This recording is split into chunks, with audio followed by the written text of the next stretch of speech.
After 5 years as just the secretary at my father's failing company, I secretly transformed it into a $50 million success. At the executive board meeting, my father looked at me and said dismissively, "Remember your place, Ava. You're just the secretary." My heart froze, but I smiled politely. Before we jump back in, tell us where you're tuning in from, and if this story touches you, make sure you're subscribed, because tomorrow I've saved something extra special for you. The next morning, when I revealed my ownership papers, everything changed. I still remember the exact moment my world shifted. The boardroom was immaculate as always, polished mahogany table gleaming under recessed lighting, leather chairs filled with men in expensive suits, and the faint scent of coffee mixing with cologne.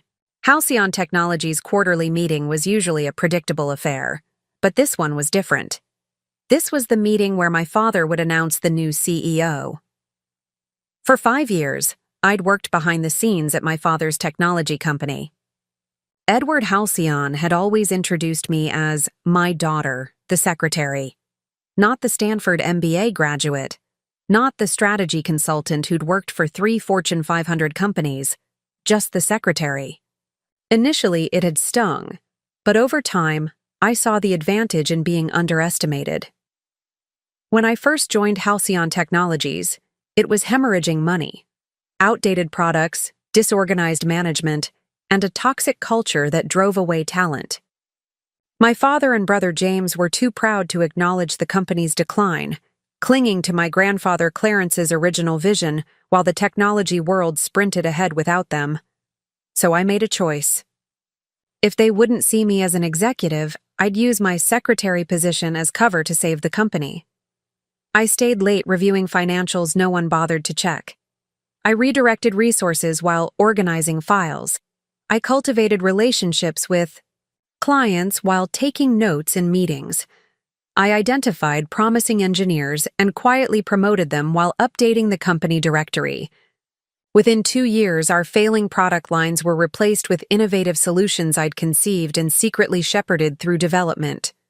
Within 3, our client list had tripled, and our stock had stabilized. By year 5, Halcyon Technologies had transformed from a $5 million struggling legacy company to a $50 million industry innovator, and no one knew I was responsible. Not the board, not our clients, not even our employees. Every success was attributed to James's visionary leadership, despite his spending most days on golf courses and yachts, while I rebuilt the company brick by brick. My grandfather, Clarence, had founded Halcyon with nothing but determination and brilliant ideas. I'd watched him work when I was young, perched on his office couch with books while he transformed the technology landscape. "Remember, Ava," he'd tell me, eyes twinkling, "people will underestimate you. Let them. It gives you the freedom to surprise them later."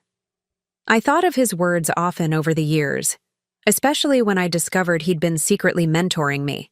The projects he gave me as a teenager weren't just to keep me busy, as my father assumed. They were training, financial analysis, market research, product development.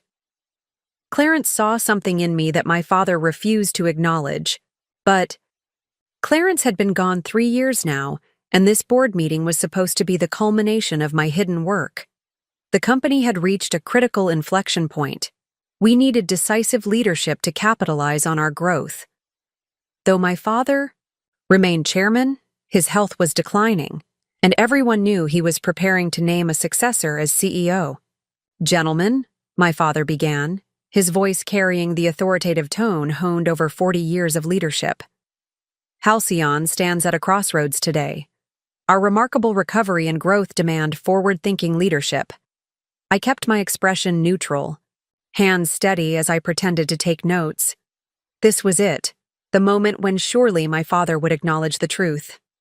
During our private dinner last week, he'd hinted at big changes and recognizing true leadership. I'd allowed myself, just briefly, to hope he'd finally seen through his bias. "James has been groomed for this position his entire life," my father continued, gesturing to my brother, who sat straighter in his chair. He understands Halcyon's legacy and has the vision to take us forward. The room broke into applause as James stood, straightening his custom suit with a practiced motion. I felt a cold weight settle in my stomach, but kept my face carefully blank. 5 years of practice hiding my emotions served me well in this moment. "Thank you, Father," James said, voice confident despite his complete lack of qualification. "I'm honored to accept this responsibility and continue our family's legacy." I watched as board members nodded appreciatively. None of them knew that. James couldn't explain how our newest technology worked, couldn't name our top 5 clients, and certainly couldn't identify which product lines were driving our growth. Additionally, my father continued, "We'll be bringing in Cora Matthews as COO to support James during this transition. Her experience at Vertex Systems will be invaluable." This was unexpected. Cora Matthews was indeed experienced, but she was also my former college roommate who'd recently been pushed out of Vertex in a political power struggle. We'd stayed in touch, and I knew she was brilliant, but I also knew my father was only hiring her because she was James's fiancée. A fact they'd kept carefully hidden from the public. As the meeting concluded, various board members approached James with congratulations.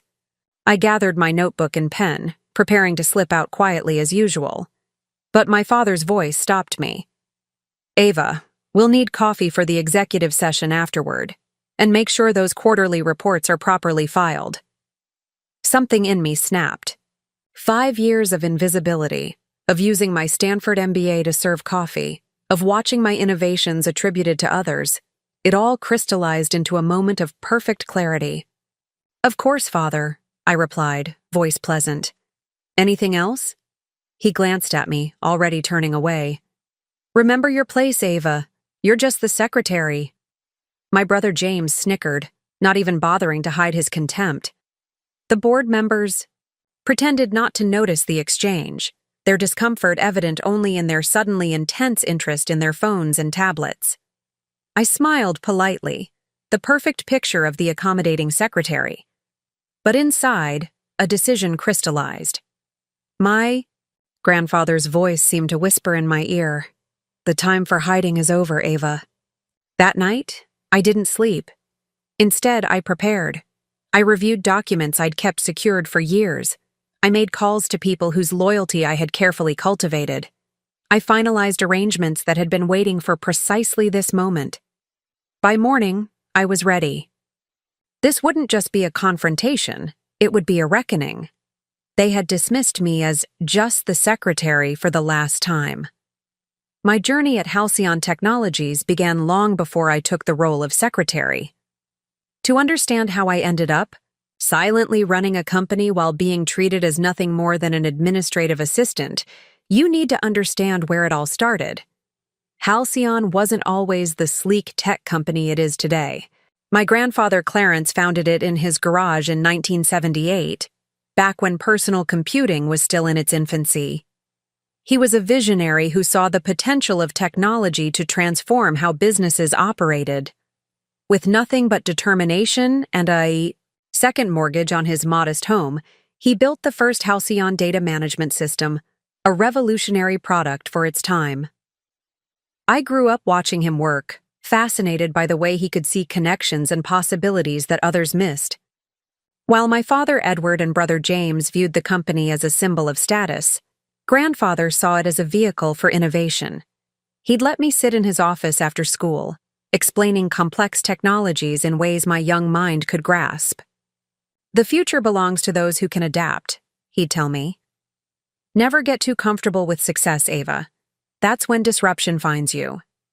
By the time I was 15, I was helping him review market analyses and financial projections. Not because anyone asked me to, but because I was genuinely interested. While James was being groomed as the heir apparent with ceremonial titles and public recognition, I was absorbing the actual mechanics of the business. "Your brother craves the spotlight," grandfather told me once, when I asked why James got all the attention. "You crave understanding. That's a far more valuable hunger in the long run."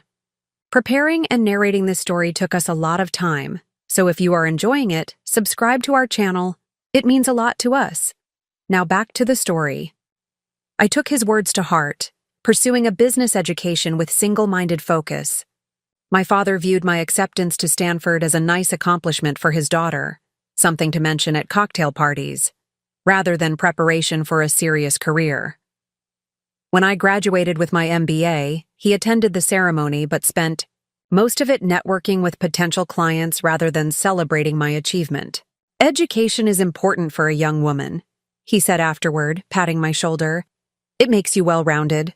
Good conversation at dinner parties." I nearly laughed in his face. I hadn't spent 2 years and thousands of hours studying to become well-rounded for dinner parties. I had been preparing to lead. When grandfather's health began failing 5 years ago, the cracks in Halcyon's foundation were already showing. Our flagship products were being outpaced by competitors. Our management structure had grown bloated and inefficient. James, despite his executive title, spent more time cultivating his image than understanding our technology or customers. During one of my last visits with grandfather at the hospital, he gripped my hand with surprising strength. "Halcyon is in trouble," he said, his voice low. "Edward doesn't see it. James doesn't care to look. The company needs someone who understands, both where we've been and where technology is going." "Dad won't listen to me," I said, frustrated. "He still introduces me as his little girl to business associates." A sly smile crossed my grandfather's face. "Sometimes, Ava, the most power comes from being underestimated. Take a position at the company. Any position. Watch. Learn.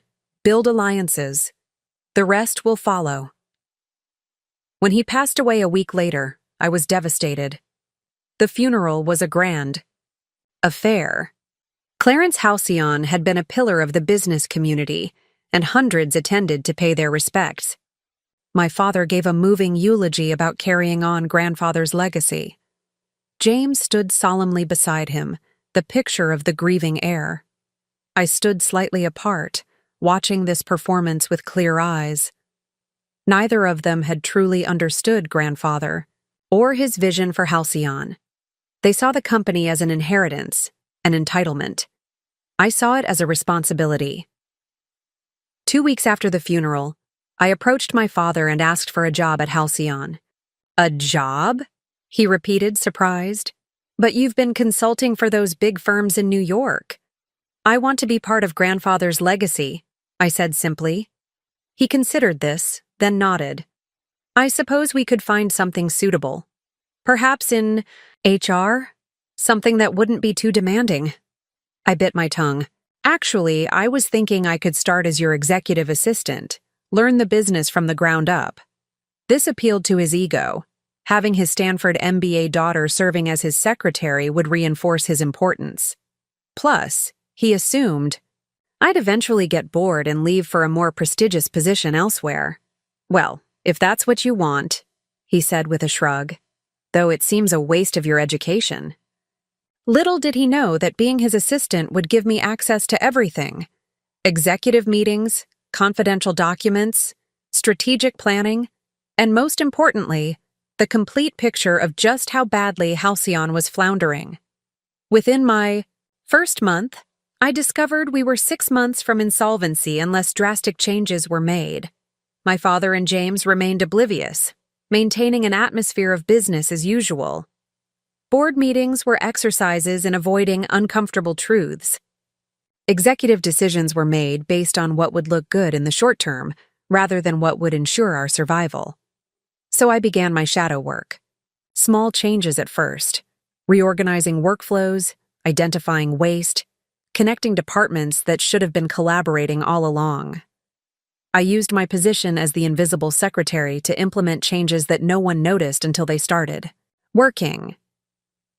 When our lead developer quit in frustration, I personally recruited an innovative replacement, ostensibly just passing along resumes, but in reality conducting the entire hiring process while making the executives believe they had made the decision. When our marketing strategy was failing, I rewrote it entirely and filtered it through various departments so it appeared to be a collaborative effort rather than my creation. For 5 years, I rebuilt Halcyon from within its crumbling walls, piece by careful piece. Every success was attributed to the leadership team. Every innovative solution was credited to departments who had merely implemented my ideas. I became the ghost in the machine, the unseen architect of our revival. And through it all, I was still just the secretary, taking notes, bringing coffee, filing reports, and silently saving the very company my father and brother were driving into the ground. The transformation of Halcyon Technologies didn't happen overnight. It was a careful, methodical process that required strategy, patience, and the willingness to let others take credit for my work. My first priority was understanding exactly how dire our situation was. Under the guise of organizing the filing system, I conducted a comprehensive audit of our finances, products, and client relationships. The results were worse than I'd feared. Our flagship product was 2 generations behind our competitors. Our client retention rate had dropped by 40% in 3 years. Our cash reserves would be depleted within 6 months at our current burn rate.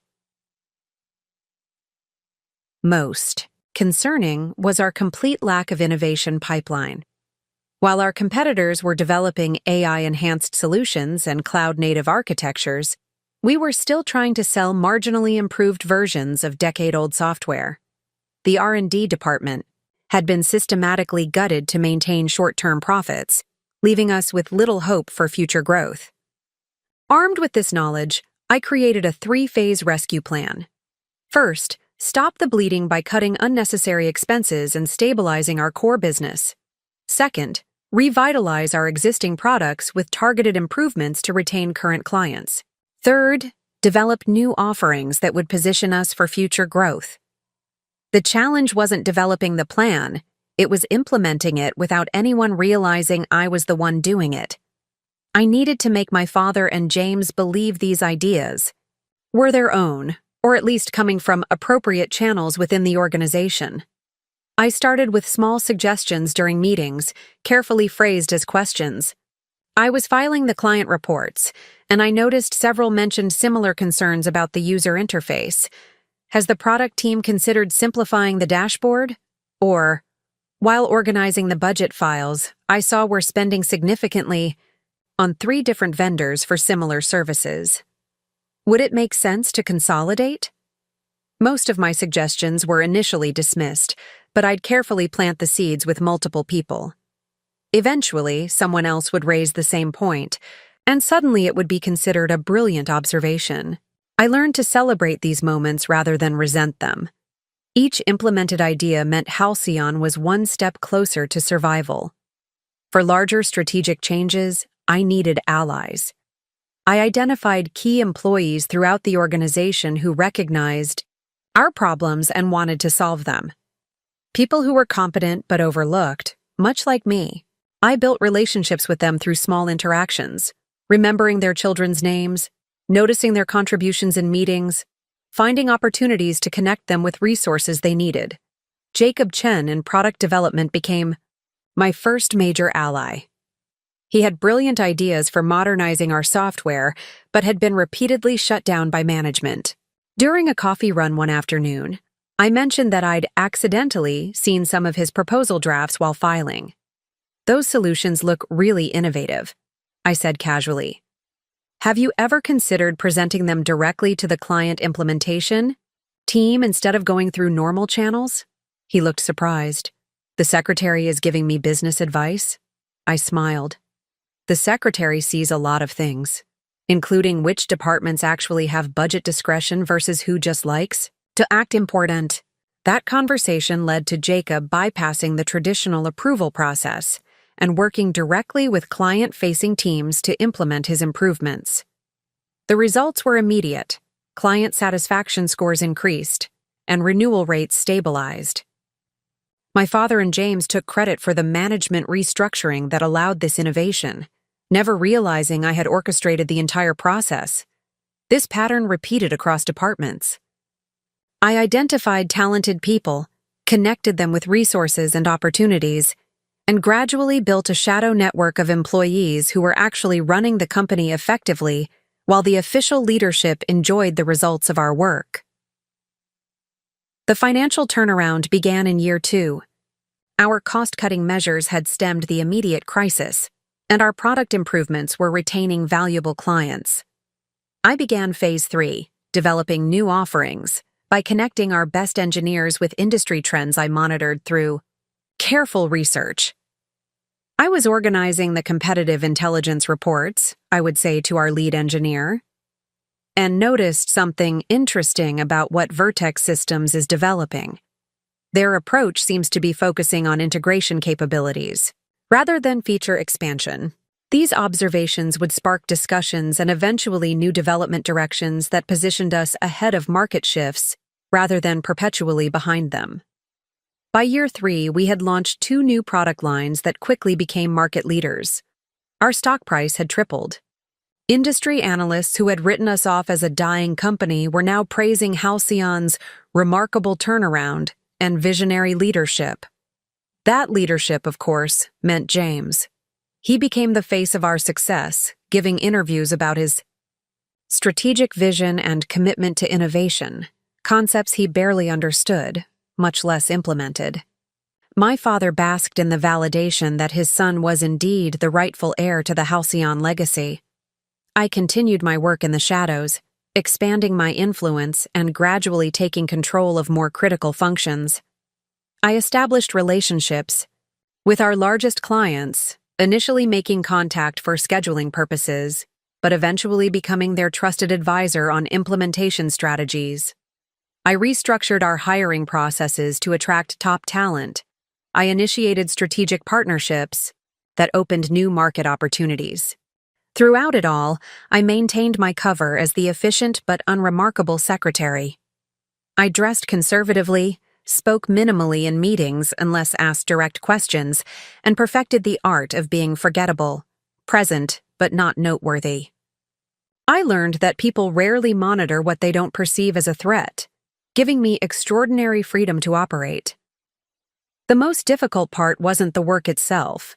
It was watching my brother take credit for my achievements.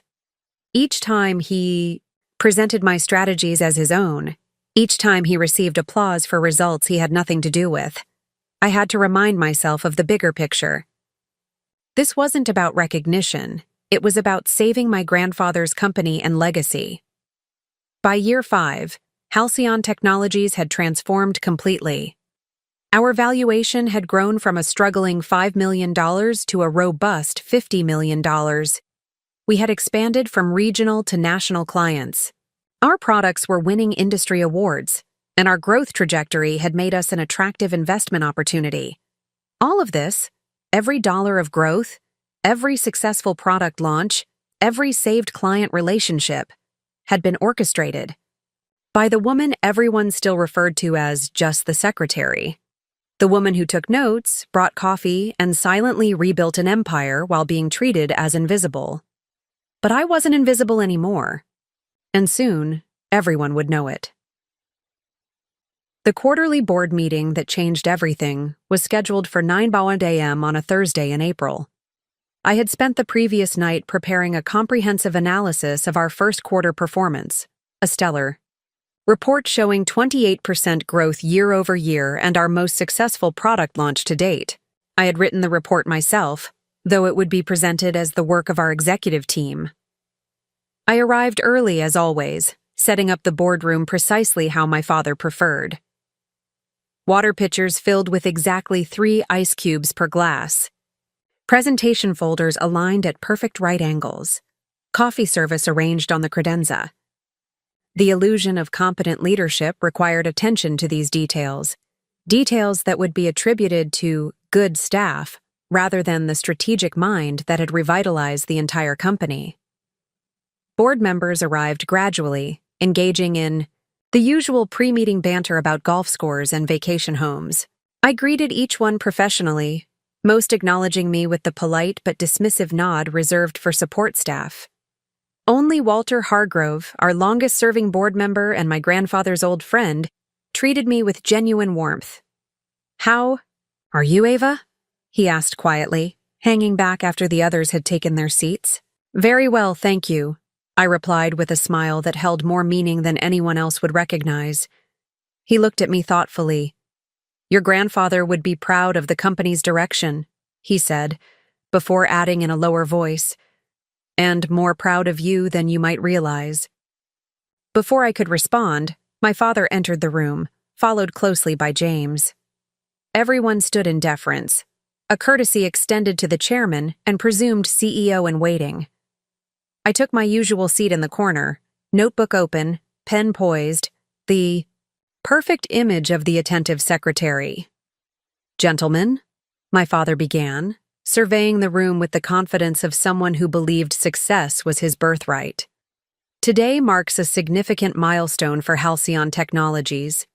Our performance has exceeded all expectations, positioning us for a new chapter of growth and leadership.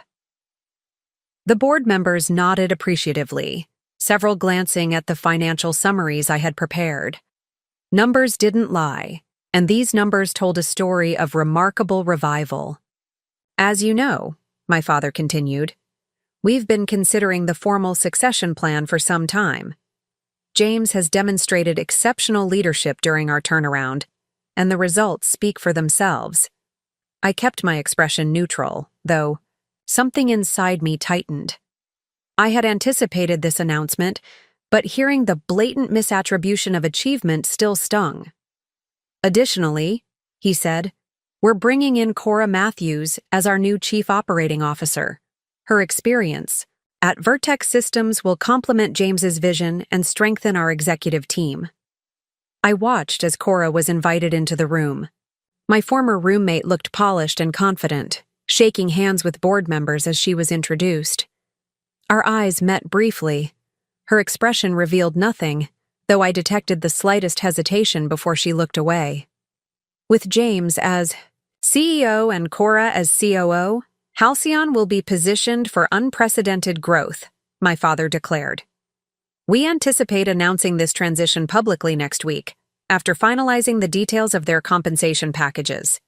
The meeting proceeded with presentations on quarterly performance, strategic initiatives, and market positioning. All materials I had prepared, all credit going to others. I took diligent notes, occasionally rising to refill water glasses or distribute additional documents, playing my role perfectly. Near the end of the meeting, Walter raised a question that caused a subtle shift in the room's energy. These results are impressive, he acknowledged, but I'm curious about the innovation pipeline that's driving our growth. James, could you walk us through the development process for the new enterprise solution? It seems to have been the cornerstone of our market repositioning. James cleared his throat, glancing quickly at our father. Well, we implemented a strategic approach focusing on client-centered development. The technical team executed the roadmap according to the parameters we established. Walter nodded, seemingly innocent in his follow-up. I'm particularly interested in how you identified the integration opportunities that competitors missed. That insight changed our entire market position. I watched James struggle, reaching for vague business jargon to mask his complete lack of understanding. We leveraged cross-functional synergies to identify market gaps and executed accordingly. The room fell silent. Several board members exchanged glances, the emptiness of his response hanging in the air. My father quickly intervened, redirecting the conversation to safer territory, but the damage was done. For perhaps the first time, several board members were seeing the gap between our company's performance and James's actual capabilities. As the meeting concluded, my father approached me while others were gathering their belongings. Ava, Will, need to prepare the press materials for the leadership announcement. Draft something appropriate and have it on my desk by tomorrow. I looked up from my notebook. Of course. Will you want to review the succession documentation as well? He waved dismissively. That's all standard. Legal has the templates from when I took over from your grandfather. Actually, I said carefully, there are several unique provisions in our corporate structure that might require specific attention. My father's expression hardened slightly. The legal department can handle it. Just focus on your administrative duties. James, overhearing, smirked as he approached. Don't worry your pretty head about the complex legal stuff, sis. That's why we have expensive lawyers. Something in his condescending tone, combined with years of watching him take credit for work he didn't understand, finally broke through my carefully maintained composure. I'm quite familiar with the legal intricacies of our corporate structure, I said, my voice calm but firm. Ava, my father warned, irritation visible on his face. Perhaps I should review the succession documentation, I continued. Given my role handling confidential materials— Enough, my father interrupted sharply. Several heads turned our way. Remember your place, Ava. You're just the secretary. The words landed like a physical blow, not because they were new, but because they illuminated with perfect clarity how little I was valued despite everything I had accomplished. 5 years of transforming the company, of creating the very success they were now claiming, reduced to just the secretary. James's smug smile widened as he adjusted his custom-tailored suit.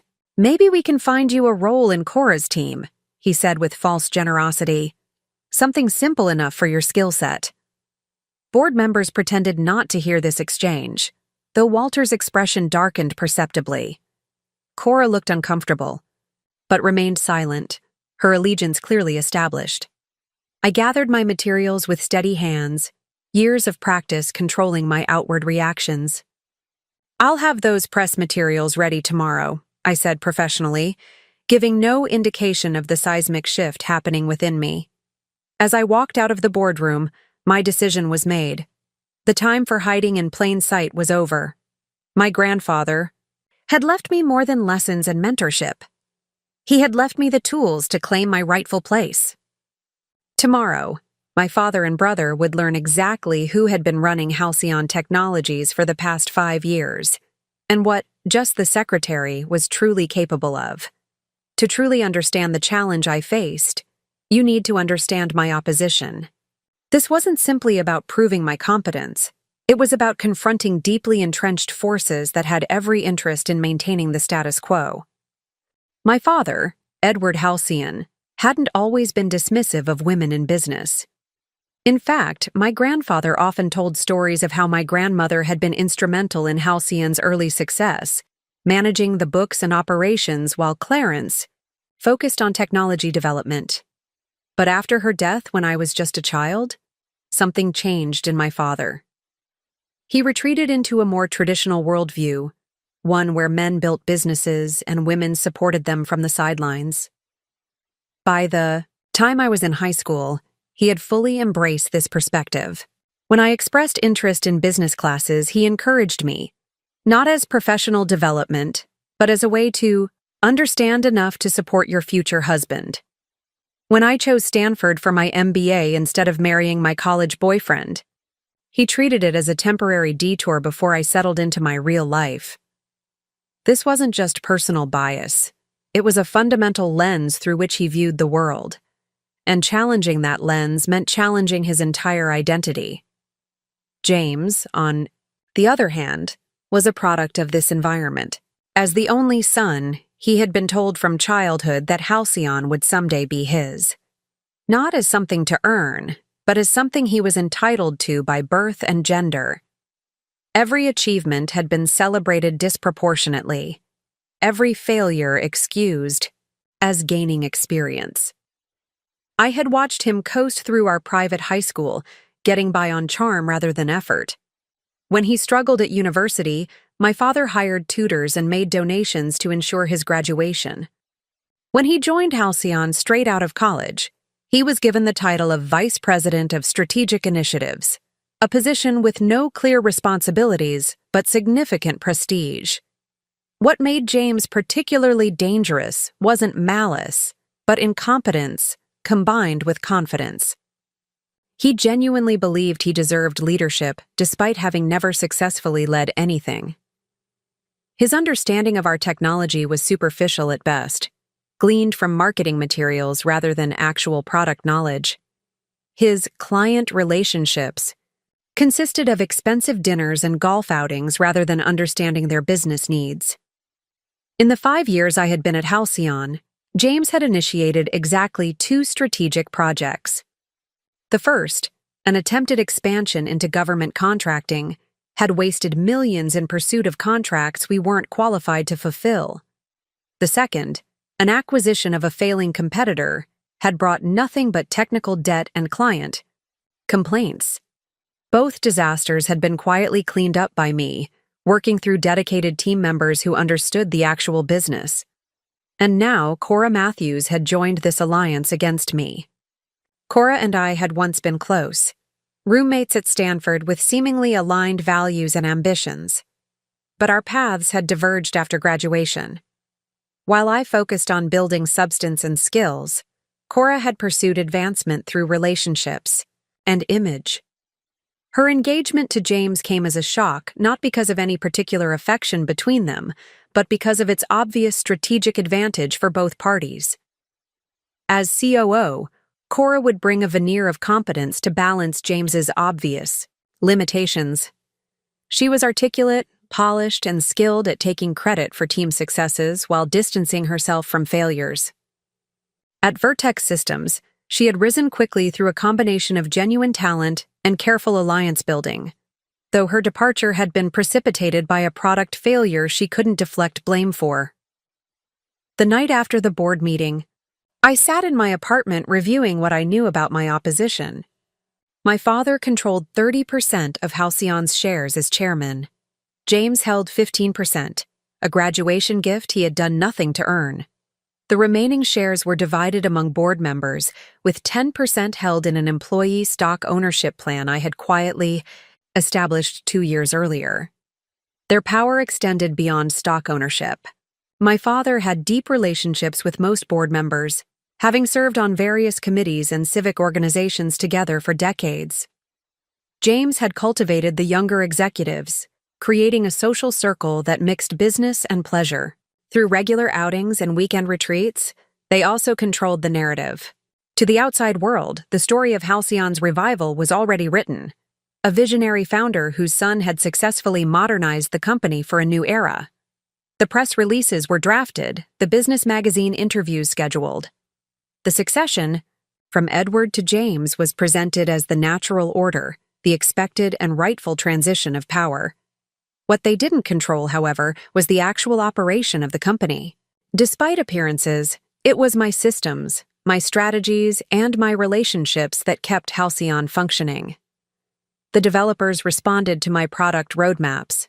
The account managers implemented my client retention programs.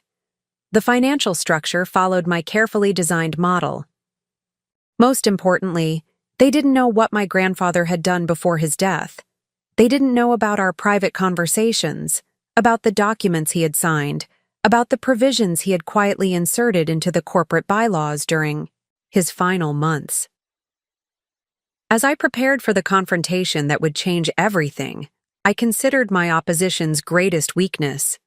They underestimated me completely. They saw what they expected to see, a compliant woman playing a supporting role. They didn't look deeper because their worldview didn't allow for the possibility that just the secretary could be the true architect of their success. Their dismissal had been my greatest advantage for 5 years. Now, it would be their downfall. That night, I called Walter Hargrove. As my grandfather's oldest friend and business partner, he had watched my growth from curious child to capable businesswoman. More importantly, he had been the witness to my grandfather's final amendments to the corporate structure. "It's time, isn't it?" he asked when he heard my voice. "Yes," I replied. "Tomorrow morning." "He knew this day would come," Walter said, his voice carrying both sadness and pride. "Clarence always said Edward would push too far eventually. Are you ready for the consequences?" I thought about the years of dismissal, of watching my brother take credit for my work, of being relegated to coffee runs despite my qualifications. I thought about my grandfather's legacy being placed in the hands of people who didn't understand or respect it. "I've been ready for 5 years," I answered. "I just hoped it wouldn't be necessary." They won't take this well, Walter warned. Edward has convinced himself that James is his legacy. Challenging that will feel like you're attacking him personally. I know, I said quietly, but Halcyon is more important than his ego or James's entitlement. Clarence would be proud, Walter said, not just of what you're about to do, but of how long you tried to avoid doing it.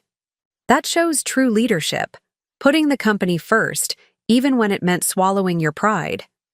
After we hung up, I gathered the documents I would need for the morning, the original corporate bylaws, the amendments my grandfather had signed, 3 months before his death, the succession provisions that no one had bothered to read carefully, and most importantly, the ownership certificates that would change everything.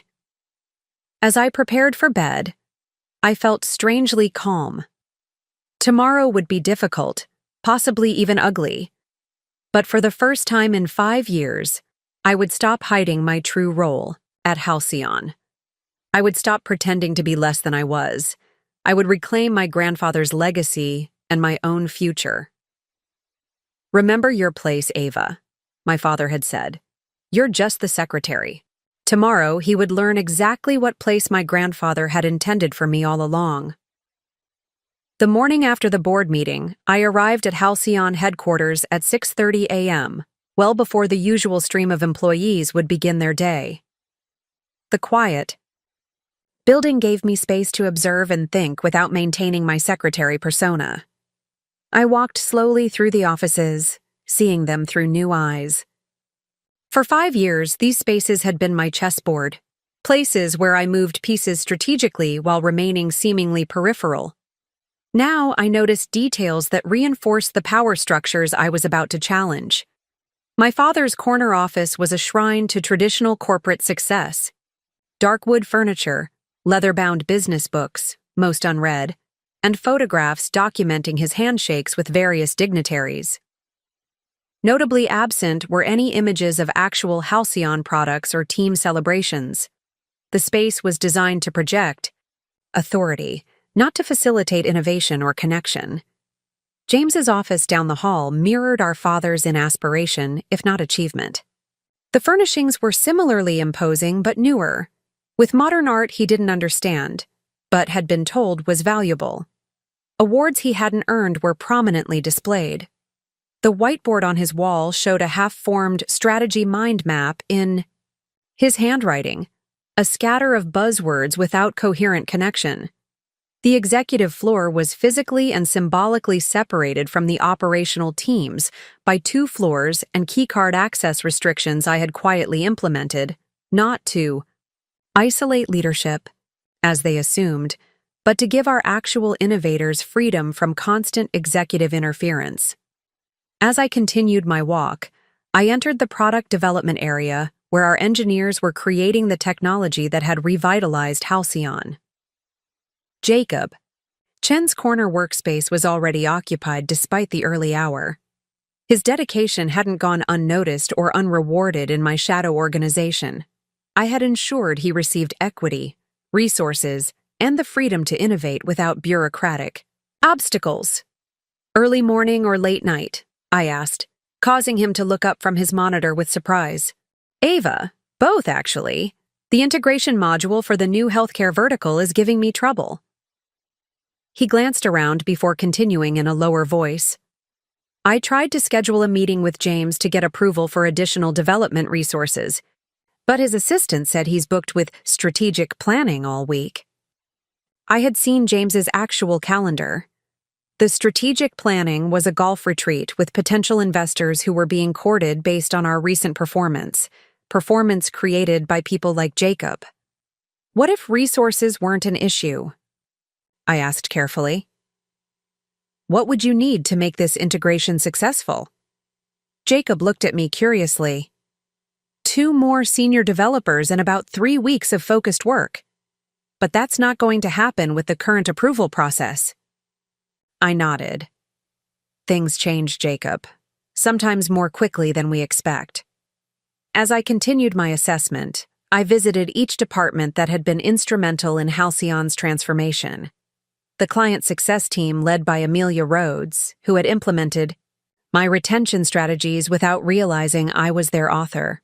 The finance department, where Piper Williams had executed my cost optimization plans, believing they came from official leadership channels. The marketing team that had brilliantly executed campaigns based on positioning documents I had routed to them from executive brainstorming sessions that never actually occurred. Each conversation reinforced what I already knew. Halcyon functioned because of a shadow network of competent professionals who had been empowered through my behind-the-scenes efforts. They didn't know I was their true leader, but they recognized that something in the organization was working despite, not because of, the official executive team. By 8 a.m., employees were arriving in greater numbers. I shifted back into my secretary persona, greeting people professionally while observing their interactions. The news of James's upcoming CEO appointment and Cora's addition to the executive team had spread quickly. The reactions were telling. Among the senior staff, there was performative enthusiasm, congratulatory emails, verbal support in public spaces, careful alignment with the new power structure. But in quieter corners, I observed concern. Worried. Glances between department heads. Hushed conversations that stopped when others approached. Several key employees checking their phones with the particular focus that suggested updating resumes or reaching out to contacts about new opportunities. Most revealing was the middle management layer, the people who actually kept projects moving and teams functioning. They weren't updating resumes yet, but their body language showed resignation rather than enthusiasm. They had been through leadership changes before and knew that James's promotion likely meant more emphasis on appearance than substance, more pressure for quick results rather than sustainable growth. As I returned to my desk outside my father's office, I noted who stopped by to establish early connections with the new regime: the internal politicians, the sycophants, the people, whose advancement had always depended more on relationships than results. They brought coffee to James, laughed too loudly at his jokes, and asked how they could support his vision. By 8:45 a.m., I had a clear map of the human terrain I was navigating. I knew who might secretly applaud my challenge to the status quo. I knew who would oppose me out of self-interest regardless of what was best for Halcyon. Most importantly, I knew who would wait to see which way the wind blew before choosing a side. I also observed Cora's first morning as the incoming COO. She arrived at 8:30, immaculately dressed and projecting confidence. She had already scheduled meetings with department heads, clearly establishing her authority before it was officially announced. When she saw me at my desk, she paused. "Ava," she acknowledged with professional courtesy but careful distance. "Could you show me to the main conference room? I'm meeting with the product team at 9. "Of course," I replied, maintaining my helpful secretary persona. "I've taken the liberty of preparing the quarterly performance data you'll need for that discussion." "That's thoughtful," she said, slight confusion crossing her face. "I didn't realize that would be part of your responsibilities." "I try to anticipate needs," I said simply. "It helps things run smoothly." As I walked her to the conference room, she lowered her voice. "I hope there are no hard feelings about the arrangement with James. It's just business, you understand?" Smiled politely. "Everything at Halcyon is just business, Cora. Some of us simply take the business more seriously than others." Her expression hardened slightly before she composed herself. "I've always respected your dedication," she said carefully. "Perhaps we can find you a more suitable role in the new structure, something that better uses your Stanford education." "That's an interesting suggestion," I replied as we reached the conference room. "I think we'll all find ourselves in more suitable roles very soon." She gave me a puzzled look, but was distracted by James's arrival. He barely acknowledged my presence, focusing entirely on Cora as they entered the conference room together, already discussing how they would restructure the department they were about to meet. I returned to my desk and checked the time. 8:55 a.m. My father would arrive at 9 on the dot, as he had every day for 30 years. The documents I needed were arranged perfectly on my desk, hidden beneath the morning correspondence I would normally present for his review. The assessment was complete. The opposition was exactly as expected, confident, entrenched, and completely unprepared for what was about to happen.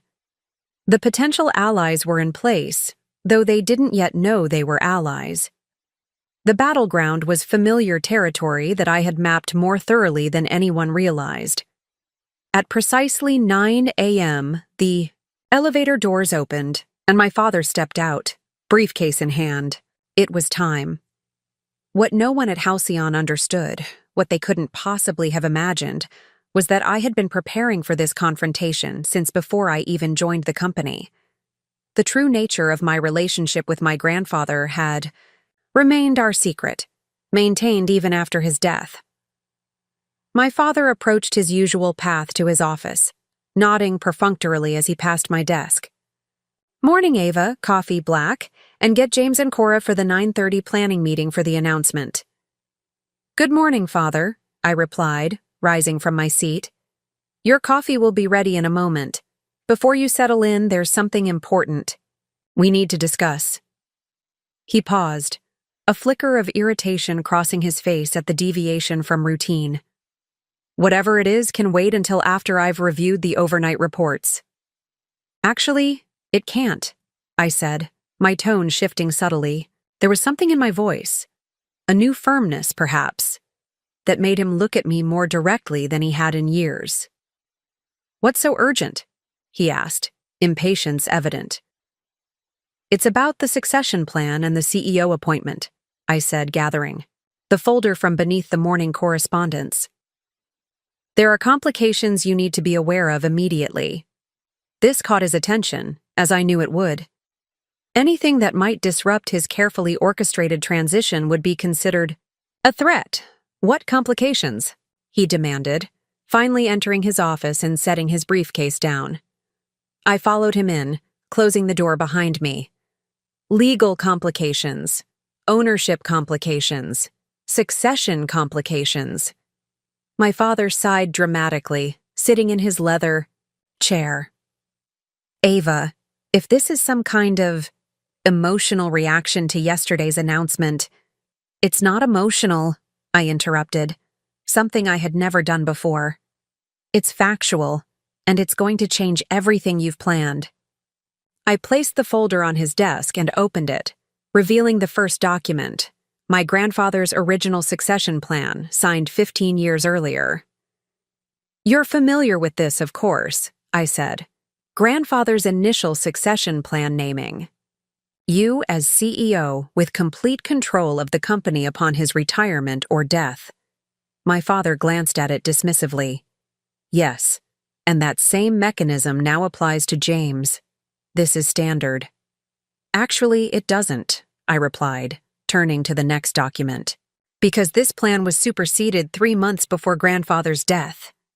I watched my father's expression change as he looked at the amended succession document, one he had never seen before. His eyes narrowed as he scanned the text, face hardening when he reached the critical section. "This is absurd," he said, voice low and dangerous. "This appears to indicate that Clarence placed significant ownership shares in a separate holding entity. That's not possible. I would have known." "Would you?" I asked simply. "You were focused on maintaining appearances and positioning James as the heir apparent. The actual legal structure of the company didn't interest you as long as your authority wasn't challenged." He began reading more carefully now, his growing alarm evident. "This suggests the holding entity controls nearly 40% of Halcyon." "Who controls this entity? It can't be legal. Where did these shares come from?" "They came from grandfather's personal holdings," I explained. "Shares he never transferred to you because he was concerned about the company's direction. And as for who controls the entity—" I slid the final document across the desk. the ownership certificate of Halcyon Innovation Holdings, LLC.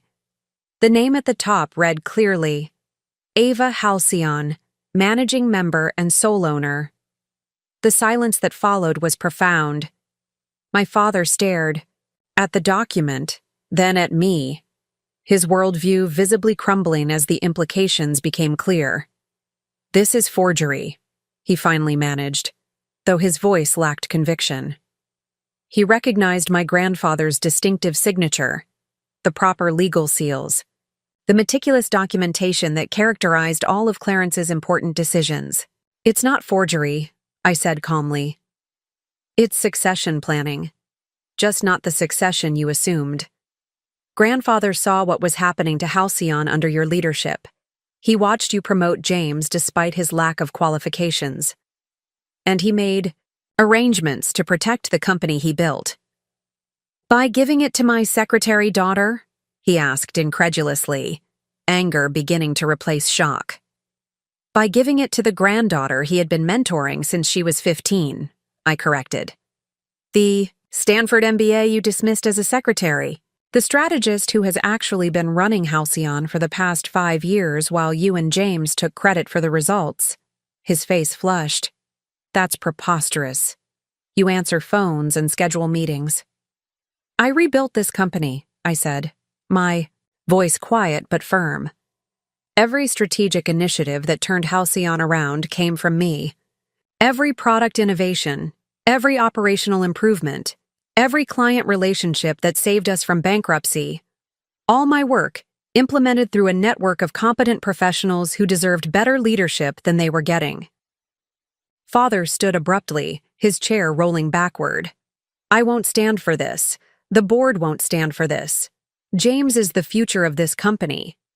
"James couldn't explain our core products if his life depended on it," I interrupted. "The board has already seen that. Yesterday, when Walter asked him about the enterprise solution, he couldn't answer even basic questions about the technology that's driving our growth." "Technical details aren't a CEO's concern," my father insisted, though with less certainty. "Leadership is a CEO's concern," I countered. "Understanding the business is a CEO's concern. James has demonstrated neither." I moved to the door, then turned back. "I've scheduled a meeting in the main conference room at 10 a.m. The board has been notified, as have the senior leadership team. I'll be presenting the legal documentation and formally assuming my role as the controlling shareholder of Halcyon Technologies." My father stared at me, struggling to reconcile the daughter he thought he knew with the woman standing before him. "Why?" he finally asked. "Why pretend to be something you weren't? Why hide for 5 years?" The question deserved a genuine answer. "I didn't want it to come to this," I admitted. "I hoped that by improving the company from within, by demonstrating what was possible through results rather than confrontation, you might recognize that leadership isn't defined by gender or birth, order, that you might see James's limitations and reconsider, that I wouldn't have to use grandfather's contingency plan." I paused, the weight of 5 years of dismissed contributions heavy in my voice. "I wanted to earn your respect, not force it through. Legal maneuvering. But yesterday when you said, 'Remember your place, Ava, you're just the secretary,' I realized you would never see me as anything else, no matter what I accomplished." My father's expression shifted between anger, confusion, and something that might have been the first glimmer of understanding. "This meeting is happening," I continued. "You can choose how to respond. You can fight me, embarrass yourself, and damage the company in the process. Or you can accept that grandfather saw something in me that you refuse to see, and find a way forward that preserves both Halcyon's future and your dignity." I opened the door, preparing to leave. "You have until 10-year-old am to decide. I hope you choose wisely." As I walked back to my desk, I felt lighter than I had in years. The secret strength that had sustained me through dismissal and disrespect, my grandfather's faith and my own carefully accumulated power, was no longer secret. Whether they accepted it willingly or fought me to the bitter end, the truth was finally emerging. Halcyon's secretary had always been its savior. Now it was time to claim my rightful place, not as someone's daughter or sister, but as the leader who had earned it through vision, perseverance, and results. The hour between. My confrontation with my father and the scheduled board meeting was the longest of my life. I returned to my desk, outwardly composed while internally processing the seismic shift that had just occurred. 5 years of calculated restraint had finally given way to open declaration. There was no going back. I watched my father's office door remain firmly closed. No sounds emerged, no calls were made, at least none that I could hear. This uncharacteristic silence was more unnerving than any outburst would have been. Edward Halcyon was not a man who processed setbacks quietly. His stillness suggested he was either in profound shock or calculating a counteroffensive. At 9:20, James strode past my desk, heading for our father's office. His usual smug acknowledgement of my presence was absent. He didn't look at me at all. Someone had called him. The battle lines were being drawn. I took a deep breath and allowed myself a moment of pure, unfiltered emotion. The anger I had suppressed for years threatened to surface. Anger at being dismissed despite my qualifications, at watching my brother fail upward while I worked in the shadows, at having to fight for recognition that should have been based on merit rather than gender or birth order. Beneath the anger lay hurt, a child's fundamental pain at parental rejection. Why had my accomplishments never been enough? What would it have taken for my father to see me as worthy of the Halcyon legacy? Had his vision been so clouded by traditional expectations that he couldn't recognize the very qualities my grandfather had valued? And deeper still was fear. Not of losing. The legal documentation was ironclad, and Walter would support its authenticity. What terrified me was winning at the cost of destroying my family entirely. Would there be any path to reconciliation after this? Could my father ever accept my leadership, or would his pride prevent him from ever truly seeing me? These emotions threatened to overwhelm me, but I couldn't afford to indulge them. Not now. The company I loved, the legacy I had fought to preserve, required clear thinking and strategic action. Emotional catharsis would have to wait. At 9:35, Cora emerged from the conference room where she had been meeting with the product team. Her confident stride faltered slightly when she saw me at my desk, apparently still in my secretary role despite whatever James might have told her. She hesitated, then approached. "Ava," she said, her voice carefully modulated. "James just texted that the 9:30 planning meeting is delayed. Do you know anything about that?" I met her gaze steadily. "The meeting has been superseded by a full board and leadership session at 10 a.m. Her perfectly manicured hand tightened around her tablet. "I wasn't informed of any board meeting."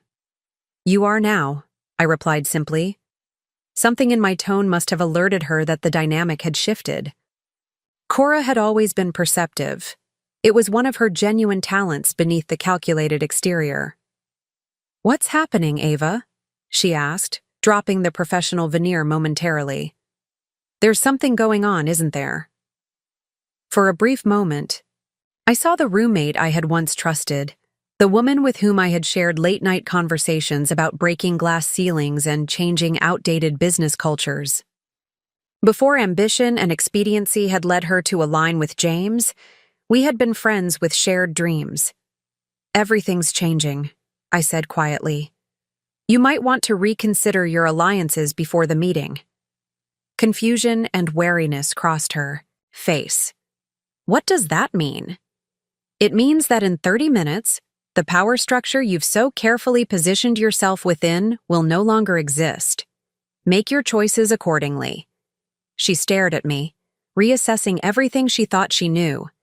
Without another word, she turned and walked briskly toward James and my father, who were now visible through the glass walls of the executive office, gesturing intensely as they spoke. I watched the three of them, father, son, and future daughter-in-law, huddled, together in crisis. They had formed their united front against me. Now I needed to prepare for the confrontation that would determine Halcyon's future. At 9:45, I walked to the executive restroom, a small privilege I had allowed myself despite my secretary role. I needed a moment of privacy before the battle. Ahead. The woman in the mirror looked different somehow. Same clothing, same carefully conservative hairstyle, but her eyes held a clarity and purpose that had been partially veiled before. "You're ready for this," I told my reflection. "Grandfather believed in you. More importantly, you've proven yourself through results, not words." I thought about the path that had led to this moment. The afternoons spent in Clarence's office absorbing business wisdom, the nights studying financial models while classmates partied, the careful cultivation of allies who didn't know they were allies, the strategic patience of waiting for the right moment rather than reacting to each slight and dismissal. Most of all, I thought about my grandfather's words during our last private conversation in the hospital. "Ava," he had said, his voice weakened but his eyes sharp as ever. "There are two kinds of power in this world. The kind that's given, which can be taken away just as easily, and the kind that's earned through capability and vision. I've given you the tools to claim your rightful place, but your real power comes from what you've built in yourself. Never forget that." I hadn't forgotten. Even with legal ownership, I would still need to lead effectively, to demonstrate that my grandfather's faith was justified and that my hidden leadership had been the true source of Halcyon's revival. At 9:55, I gathered my documents and walked to the main conference room. Walter was already there, as were several other board members who looked confused about the hastily called meeting. The senior leadership team began filing in, their expressions ranging from curious to concerned. Jacob from product development caught my eye, raising an eyebrow in silent question. I gave him the smallest nod, and he seemed to understand that something momentous was about to happen. At 9:59, my father entered with James and Cora flanking him. His face was a controlled mask of authority, though I could see the tension in his jaw. James looked flushed with anger, while Cora maintained professional composure, despite the uncertainty in her eyes. The room quieted as my father took his customary seat at the head of the table. I remained standing at the opposite end, documents in hand, ready to challenge the hierarchy that had defined my life. "I've called this emergency session," my father began, "to address some confusion regarding our succession planning." And so it began. His attempt to control the narrative, to frame my documentation as a misunderstanding rather than a legitimate claim to leadership. As he spoke, I felt a strange sense of calm descend over me. The emotional storm had passed, leaving clear purpose in its wake. This wasn't just about me anymore. It was about every talented person at Halcyon who deserved leadership that valued substance over appearance. It was about my grandfather's vision for a company that innovated rather than stagnated. It was about transforming a painful personal struggle into a catalyst for necessary change. As my father finished his opening remarks and all eyes turned to me, I knew that the time for hiding was over. The secretary was about to reveal herself as the rightful leader, and nothing at Halcyon would ever be the same. "Thank you for joining this meeting on short notice," I began, my voice steady and assured. Not the deferential tone of a secretary, but the confident delivery of an executive. "I appreciate everyone's flexibility as we address a matter of critical importance to Halcyon's future." The room's attention shifted palpably. Several board members exchanged glances, clearly surprised by my authoritative tone. The senior leadership team sat straighter, sensing the unusual dynamics at play. My father's expression darkened as he realized I was taking control of the meeting he had attempted to commandeer. "Ava," he interjected, "perhaps you should distribute the materials and take notes while we discuss." "That won't be necessary," I replied smoothly, meeting his gaze directly. "I'll be leading this portion of the meeting." Without waiting for his response, I activated the conference room display and projected the first document, the current ownership structure of Halcyon Technologies as officially registered with the SEC. As you can see, I continued, the ownership of Halcyon has been misrepresented in recent discussions about succession planning. While Edward Halcyon controls 30% of shares and James Halcyon holds 15%, what hasn't been disclosed is the existence of Halcyon Innovation Holdings, which controls 40% of the company. Murmurs spread through the room. Walter Hargrove nodded slightly, while most board members looked genuinely surprised. My father's jaw tightened as he realized I was laying out my case methodically rather than making an emotional appeal. "Who controls this holding company?" asked Richard Tanner, our longest-serving board member after Walter. I switched to the next document, the LLC registration clearly showing my name as the sole managing member. "I do," I stated simply. "By extension, I am the largest shareholder of Halcyon Technologies and have been for the past 5 years." The room erupted in confused conversation. James stood abruptly, his face flushed. "This is ridiculous," he exclaimed. "Some kind of forgery or manipulation? My sister has always been jealous of—" "The documentation is genuine," Walter interrupted, his authoritative voice cutting through the chaos. "I witnessed its execution by Clarence Halcyon 3 months before his death. He created this structure deliberately and with full legal counsel." All eyes turned to Walter, whose reputation for integrity was unimpeachable. As my grandfather's oldest friend and business partner, his confirmation carried immense weight. "Why would Clarence do this without informing the board?" asked another member, visibly disturbed by the revelation. I advanced to the next slide, a letter written by my grandfather, addressed to the board but never delivered. I had debated whether to share this deeply personal document, but ultimately decided that transparency was necessary. "My grandfather prepared this letter explaining his decision," I said. "With your permission, I'll read the relevant portion." No one objected, though my father looked as if he might. I began reading. "To the Board of Directors of Halcyon Technologies, 4B. You are reading this. Then circumstances have required Ava to assert her rightful position within the company. I had hoped this would not be necessary, that merit and results would speak for themselves. But I have lived long enough to know that tradition and bias often overrule evidence and capability. For the past 15 years, I have been privately mentoring Ava in all aspects of business leadership. Her understanding of technology, markets, and organizational dynamics exceeds that of many executives with decades more experience. Her strategic vision for Halcyon's future aligns with my own while incorporating fresh perspectives our company desperately needs. I have watched with disappointment as Edward has consistently overlooked her contributions while promoting James, despite his limited capabilities. This pattern threatens the company's future and disrespects the meritocratic principles upon which Halcyon was founded. Therefore, I have transferred controlling interest to Ava through Halcyon Innovation Holdings. This decision was not made lightly, but with absolute conviction that she represents the best hope for the company's continued success. I ask the board to support this transition and to evaluate Ava's leadership based on results rather than preconceptions. Halcyon has always thrived by embracing change rather than resisting it. This is no exception. The silence that followed was profound.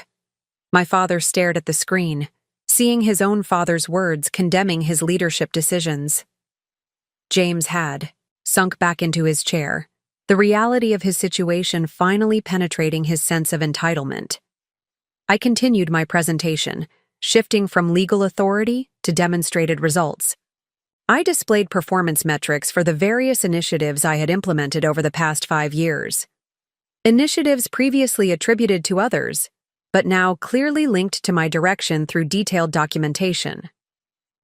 The enterprise solution that has driven 40% of our recent growth? I designed the product roadmap and feature set, working directly with Jacob Chen's team. Jacob nodded in confirmation, finally understanding why his most successful projects had always seemed to receive mysterious support despite official channels blocking them. Our client retention program that reversed our churn rate? I developed and implemented it through Amelia's client success team. Amelia's eyes widened with recognition, connecting the dots of how her department had been subtly guided toward effective strategies that seemed to emerge from nowhere. The operational efficiency improvements that reduced costs by 22% while improving quality metrics? I restructured those systems personally, working through various team members who implemented specific components. With each revelation, I could see the senior leadership team's perception shifting. What had seemed like disconnected successes were now revealed as part of a cohesive strategy. My strategy, executed from behind the scenes while I maintained the appearance of a secretary. For 5 years, I concluded, I have effectively led this company while allowing others to take credit for the results. I did this not from lack of confidence or capability, but from a genuine hope that the company could succeed without the disruption of challenging existing power structures. Yesterday made it clear that this approach is no longer sustainable. I turned to face my father directly. When you said, "Remember your place, Ava. You're just the secretary," you confirmed what I had long suspected, that no amount of success would change your perception. No contribution would be recognized as long as it came from me rather than James. My father's expression was unreadable, a complex mixture of anger, shock, and perhaps, though it might have been wishful thinking, the first glimmer of recognition that he had profoundly misjudged his daughter. Cora, ever the strategic thinker, had remained silent throughout my presentation, carefully assessing the shifting power dynamics. Now she spoke, her tone measured. "This is certainly unexpected," she said carefully. "But assuming the legal documentation is valid, what exactly are you proposing, Ava?" It was a good question, pragmatic and forward-looking. Despite our complicated history, I had always respected Cora's intelligence. "I'm not proposing anything," I replied. "I'm stating facts. As controlling shareholder, I am exercising my right to appoint Halcyon's CEO. Effective immediately, I will assume that role." I looked around the room, meeting each person's gaze directly. This isn't a hostile takeover, it's a correction. Halcyon will continue to thrive, but under leadership that understands both its history and its future potential. I welcome those who share that vision to remain part of our team, regardless of past alignments. My eyes finally settled on my father and brother. Family relationships and business roles are separate considerations. I hope we can find a path forward that honors both, but the company's welfare must take priority over personal feelings or traditional expectations. The strategic assembly was complete. I had presented my case not through emotional appeals, but through documentation, witnesses, and demonstrable results. The foundation I had carefully built over 5 years, legal, operational, and relational, now stood revealed in its full strength. What remained was to see how my opposition would respond to this fundamental shift in their understanding of both Halcyon Technologies and the woman they had dismissed as just the secretary. The aftermath of my presentation created a boardroom atmosphere unlike anything Halcyon had ever experienced. The immaculate space with its polished table and ergonomic chairs had transformed into something else entirely. A battlefield where decades of assumptions and power structures were being challenged in real time. The initial shock was giving way to a kaleidoscope of reactions. Some board members were reviewing the documents I had distributed, scrutinizing the legal language with newfound intensity. Others were whispering among themselves, forming impromptu alliances or recalculating their positions.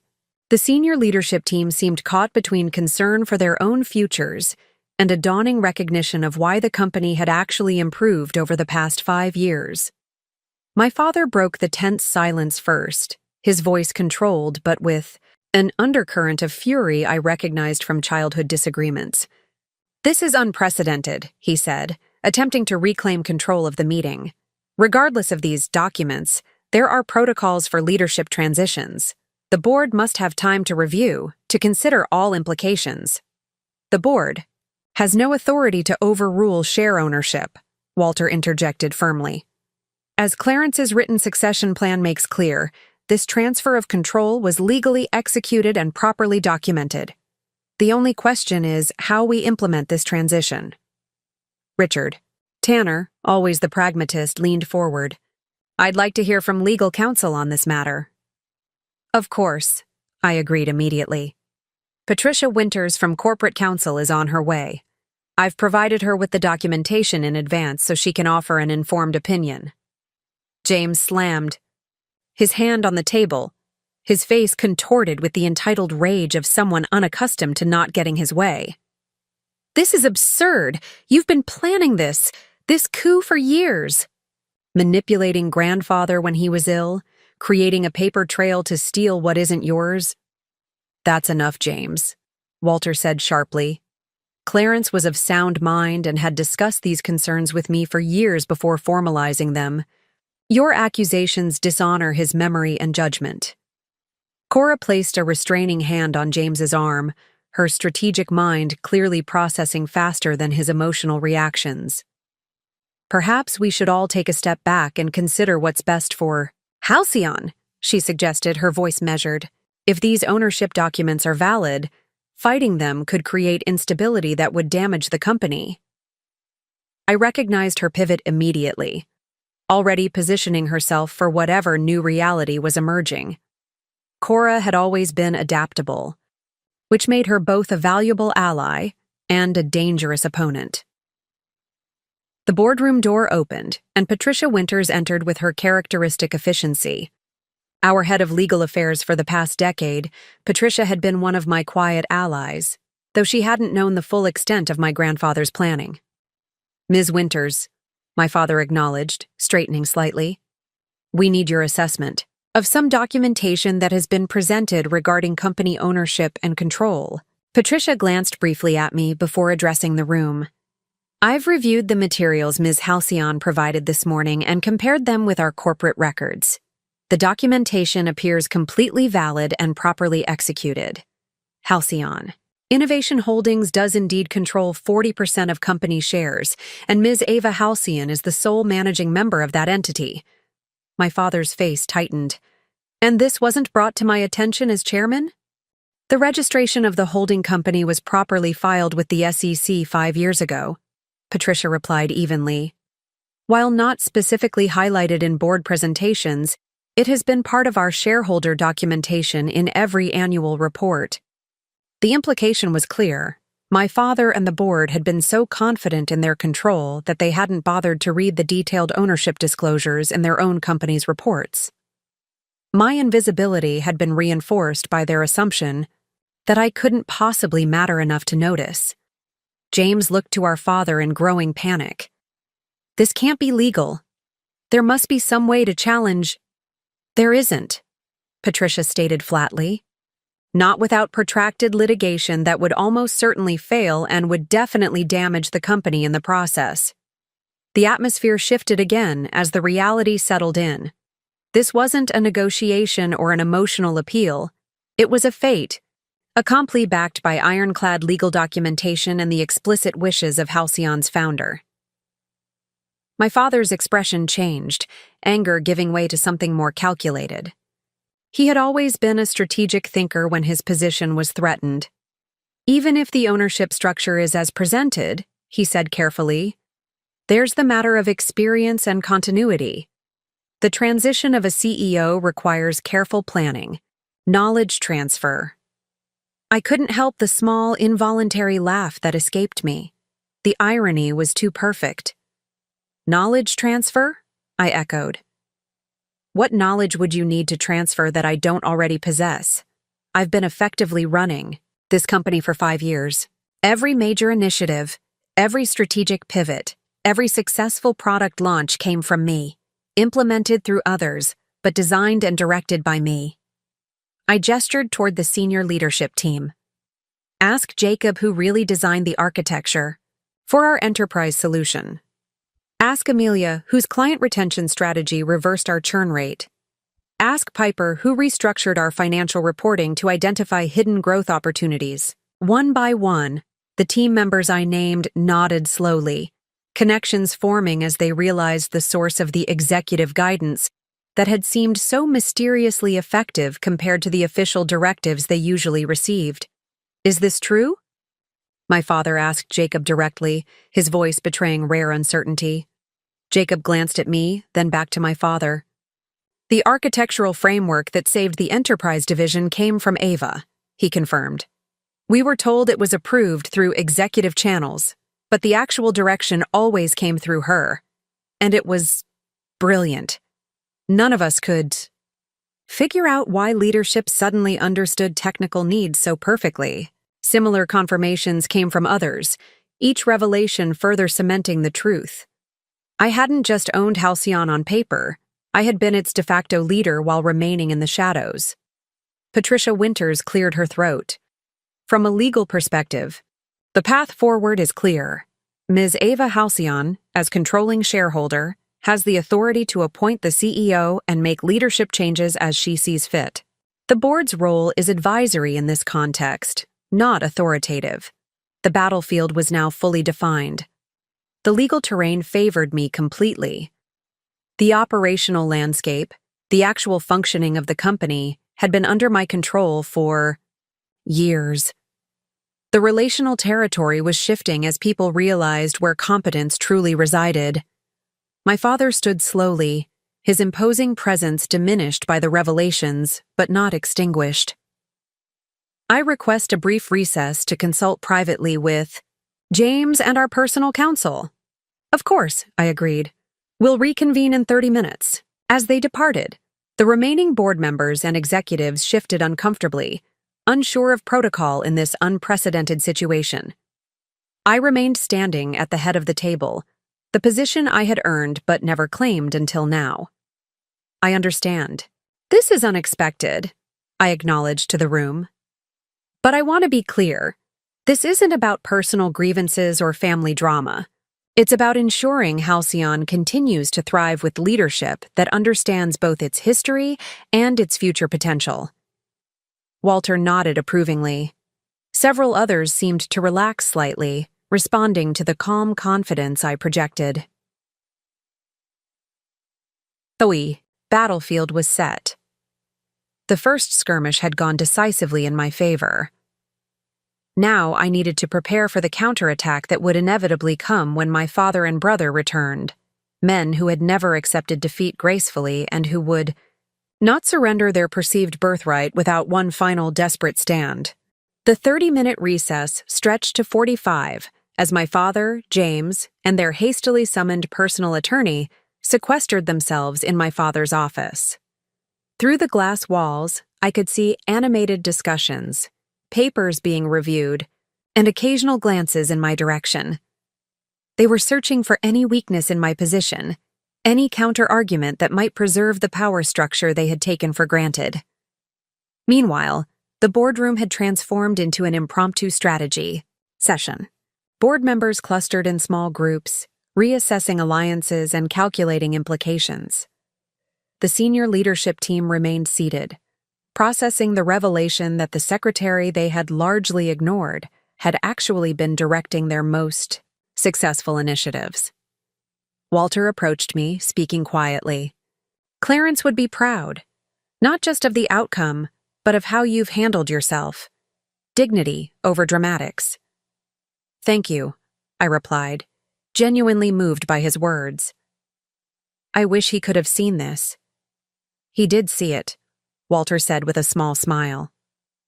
He saw it in you long before today. That's why he made the arrangements he did.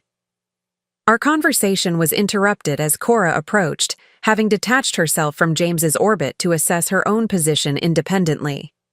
Ava, she began, her tone carefully calibrated between respect and caution. Regardless of how this resolves, I want you to know that my acceptance of the COO position wasn't personal. It was a strategic career move. I studied her face, the former friend who had aligned herself with my brother not from affection, but from calculation. I understand strategy, Cora. Perhaps better than you realized. She nodded, acknowledging the point. What happens now? With the company? And with my position? That depends partly on what happens when they return, I answered honestly. But, ultimately, I'll be making decisions based on merit and contribution, not personal history. Anyone who genuinely adds value to Halcyon will have a place. Her relief was visible, but tempered with newfound wariness. Cora was realizing what others were just beginning to understand, that beneath my quiet exterior lay a strategic mind that had outmaneuvered everyone for years. At precisely 50 minutes after the recess began, my father returned with James and their attorney. Their expressions told the story before they spoke, the tight, resigned look of men who had exhausted their options and found no viable path forward. As everyone resumed their seats, I noticed a shift in the room's energy. The uncertainty that had permeated the space earlier had crystallized into anticipation. The power was visibly transferring, not just legally through documentation, but psychologically in how people position themselves, in their body language, in the direction of their attention. My father took his customary seat at the head of the table, a final assertion of the authority he had wielded for decades. I remained standing at the opposite end, making no move to challenge this symbolic positioning. The real power had already shifted. Contesting seating arrangements would be petty. After consultation with counsel, my father began, his voice carefully controlled. We acknowledge the legal validity of the ownership structure presented by Ava. While the method of its revelation is unconventional, the documentation appears to be in order. This grudging acknowledgement was as close to acceptance as I could expect. I nodded slightly, recognizing both the concession and the implied criticism. However, he continued, his businessman instincts emerging, abrupt leadership changes create unnecessary disruption and potential market uncertainty. I propose a transition period of 6 months, during which James and I will work closely with Ava to ensure continuity and proper knowledge transfer. It was a transparent attempt to maintain control while searching for ways to undermine my position. 6 months would give them time to approach other shareholders, create alliances against me, or find legal technicalities they could exploit. That won't be necessary, I replied calmly. As I've demonstrated, I've been effectively running Halcyon's operations for 5 years. There's no knowledge to transfer that I don't already possess. James leaned forward, unable to contain himself despite their obviously planned approach.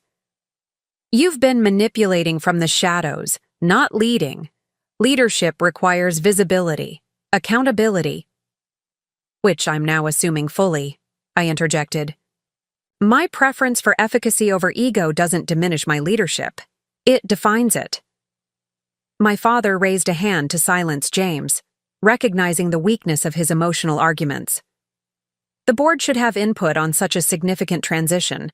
He tried instead looking to the directors for support. Walter spoke before I needed to. The board serves at the pleasure of the shareholders, Edward. That's Corporate Governance 101. If Ava controls 40% of shares directly and you and James collectively control 45%, the remaining 15% held by minor shareholders and the employee ownership plan isn't enough to overrule her position, especially since I and several others will be voting our portions with Ava. The room absorbed this statement, understanding its implications. Even if my father and brother united against me with their 45%, they couldn't assemble a majority coalition. The mathematical reality was undeniable. My father's jaw tightened as he recognized the finality of his position. And what role do you envision for me and James in this new structure? He asked, voice ice cold. This was the turning point, the moment where I could choose retribution or reconciliation, punishment, or pragmatism. That depends on what you can contribute, I said carefully. This isn't about personal vendettas. It's about having the right people in the right positions to move Halcyon forward. I looked directly at James. Your skills in relationship building and public representation have value when properly directed. But they don't qualify you for CEO. If you're willing to work within a more appropriate role that matches your actual capabilities, there can be a place for you. His face flushed with humiliation and rage, but before he could respond, I turned to my father. As for you, Father, your experience and historical knowledge remain valuable, though your approach to leadership has become outdated. The chairman. Emeritus position would allow you to maintain your external relationships and board presence while transitioning operational control. The offer was genuine but conditional, a path to preserve dignity without retaining power. My father recognized it for what it was, the best terms he would get under the circumstances. Patricia Winters, ever the procedural expert, spoke up. If these arrangements are agreeable, we should formalize them through proper documentation and board resolution. I'll need time to consider, my father replied stiffly. Of course, I acknowledged. However, the leadership transition itself is effective immediately. I'll be meeting with the senior team this afternoon to outline initial priorities and organizational changes. With those words, the power reversal became concrete. I wasn't asking permission or seeking approval. I was informing them of decisions already made, authority already assumed. James stood abruptly, unable to contain his anger any longer. This is ridiculous. You can't just walk in and take over. You're not qualified. You're not prepared. James, I interrupted quietly. I built the success you've been taking credit for. Every achievement you've claimed in the past 5 years was my work. I'm not taking over. I'm simply stepping out of the shadows. The room fell silent, the truth of my words hanging in the air. Jacob and Amelia exchanged knowing glances, pieces, finally fitting together in their understanding of how Halcyon had actually functioned. My father stood slowly, gathering his dignity around him like armor. This meeting is clearly over. We'll communicate our decision regarding your offers after appropriate consideration. As they moved to leave, Walter spoke once more. Clarence always said that Halcyon's greatest strength was its ability to adapt when necessary. Perhaps it's time for the Halcyon family to demonstrate the same quality. My father paused at the door, something unreadable crossing his face. For a moment, I thought he might say something conciliatory. Instead, he simply nodded curtly and departed, James following in his wake. In their absence, the atmosphere in the room transformed. The tension of confrontation gave way to the energy of new beginnings. Board members who had been cautiously silent now approached with congratulations and assurances of support. Senior leaders began discussing long-dormant ideas they felt might finally have a chance to flourish. I had arrived at the battlefield as a secretary and emerged as CEO. The power had reversed completely, founded not just on legal documentation, but on demonstrated capability and vision. The war wasn't fully won. My father and brother would not accept defeat easily, but the most critical battle had ended decisively in my favor. For the first time in 5 years, I didn't need to hide my competence or diminish my vision. I was finally standing in the light, ready to lead Halcyon openly into its next chapter. The hours following the boardroom confrontation unfolded with surprising speed. News travels fast in any organization, but in one experiencing a seismic leadership shift, it moves at lightning pace. By lunchtime, every employee at Halcyon Technologies knew something monumental had happened, though the details varied wildly depending on who was sharing them. I decided to address the situation directly rather than allowing rumors to flourish. At 2:00 p.m., I called an all-hands meeting in our largest conference space, standing before the assembled employees not as the secretary they had known, but as the CEO I had secretly been. I know many of you have heard conflicting information about changes in leadership, I began, scanning the faces before me, curious, concerned, confused. I want to provide clarity directly. Effective immediately, I am assuming the role of chief. executive officer of Halcyon Technologies.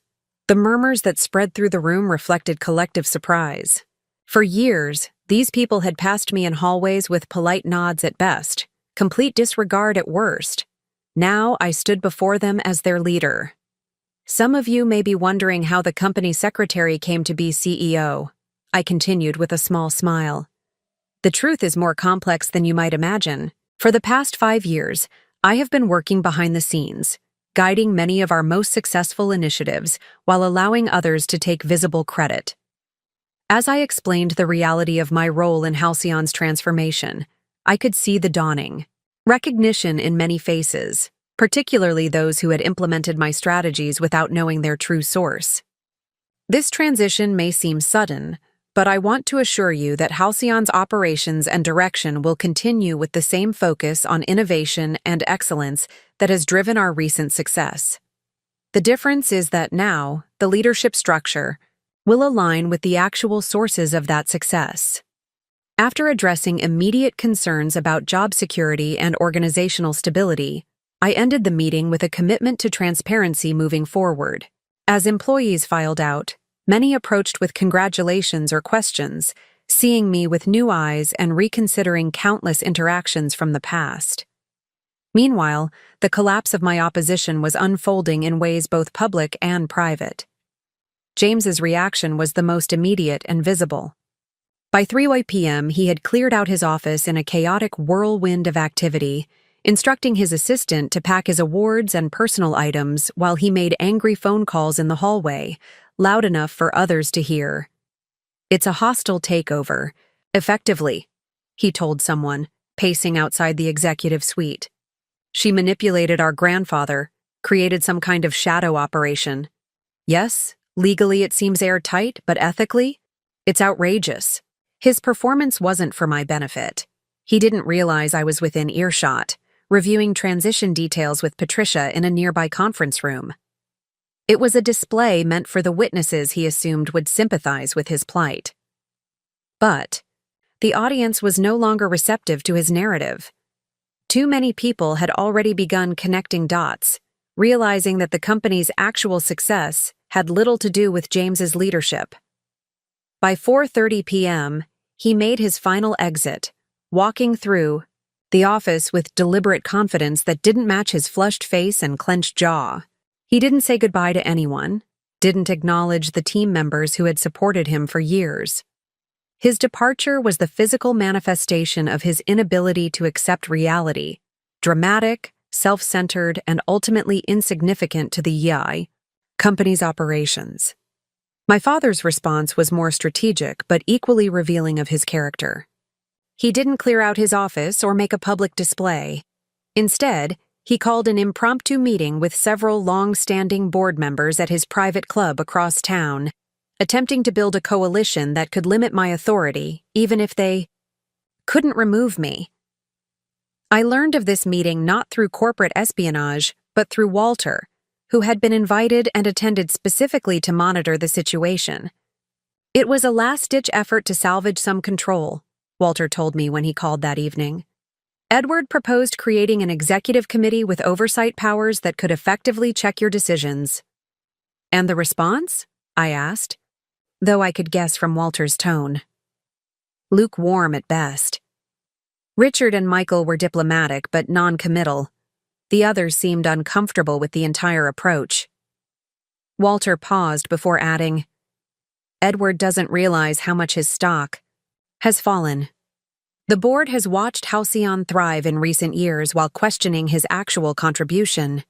Now that the truth is emerging, they're reassessing everything." "And Cora?" I asked, curious about my former friend's positioning. "The most interesting development," Walter said with a hint of admiration. "She arrived with Edward but distanced herself throughout the meeting, made a point of mentioning specific initiatives she had supported, all ones you apparently orchestrated, and emphasized her focus on operational excellence regardless of leadership structure." I couldn't help but smile at Cora's adaptability. She had already begun repositioning herself for the new reality, separating from James and my father, while highlighting her potential value to the company moving forward. By the next morning, the collapse of my opposition was nearly complete. James had already updated his LinkedIn profile, describing himself as former executive seeking new opportunities, with a carefully worded narrative that implied he had chosen to leave rather than been displaced. Several industry contacts forwarded me his emails seeking meetings, all containing versions of the same story about wanting new challenges beyond the family business. My father took a different approach.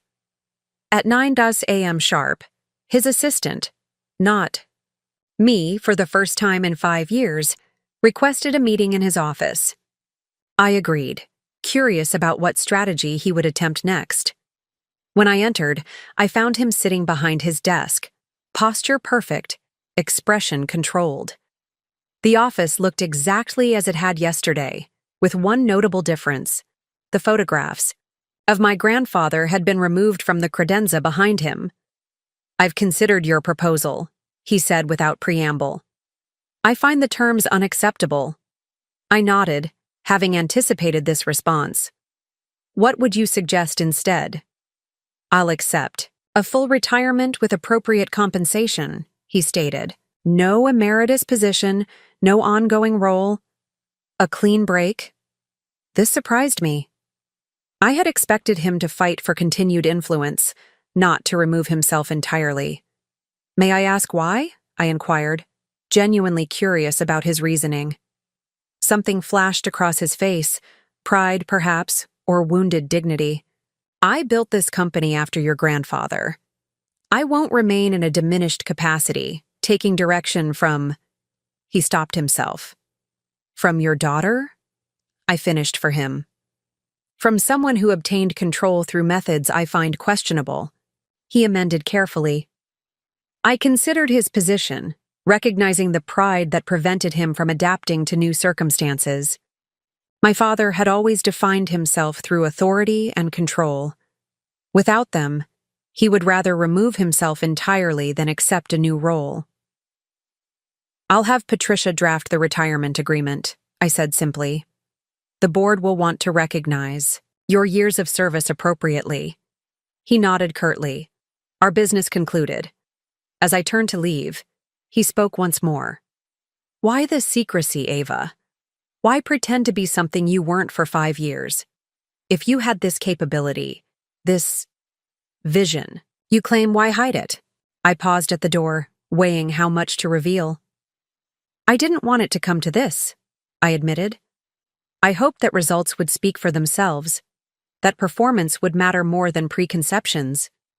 I wanted to earn recognition based on merit, not force it through confrontation." "And when did you decide that wasn't possible?" he asked, something almost vulnerable in his question. "When you said, 'Remember your place, Ava. You're just the secretary.' After 5 years of rebuilding the company you and James were running into the ground, you still couldn't see me as anything but a secretary. That's when I knew no achievement would ever be enough to change your perception." He had no response to this truth, and I left him sitting alone in his office, a man whose worldview had collapsed alongside his authority, unable to reconcile his lifetime of assumptions with the reality his daughter had created. By the end of the day, both James and my father had cleared out their offices. The antagonists who had dismissed and underestimated me for years had departed not with a strategic counterattack, but with the disorganized retreat of those who discovered too late that the battle was already lost. The collapse was complete, leaving me with both the victory I had earned and the complexities of rebuilding relationships that might never fully heal. My first official week as CEO of Halcyon Technologies unfolded with a mixture of exhilaration and sobering responsibility. The power I had wielded from the shadows for 5 years was now mine to exercise openly, bringing both freedom and accountability I hadn't fully anticipated.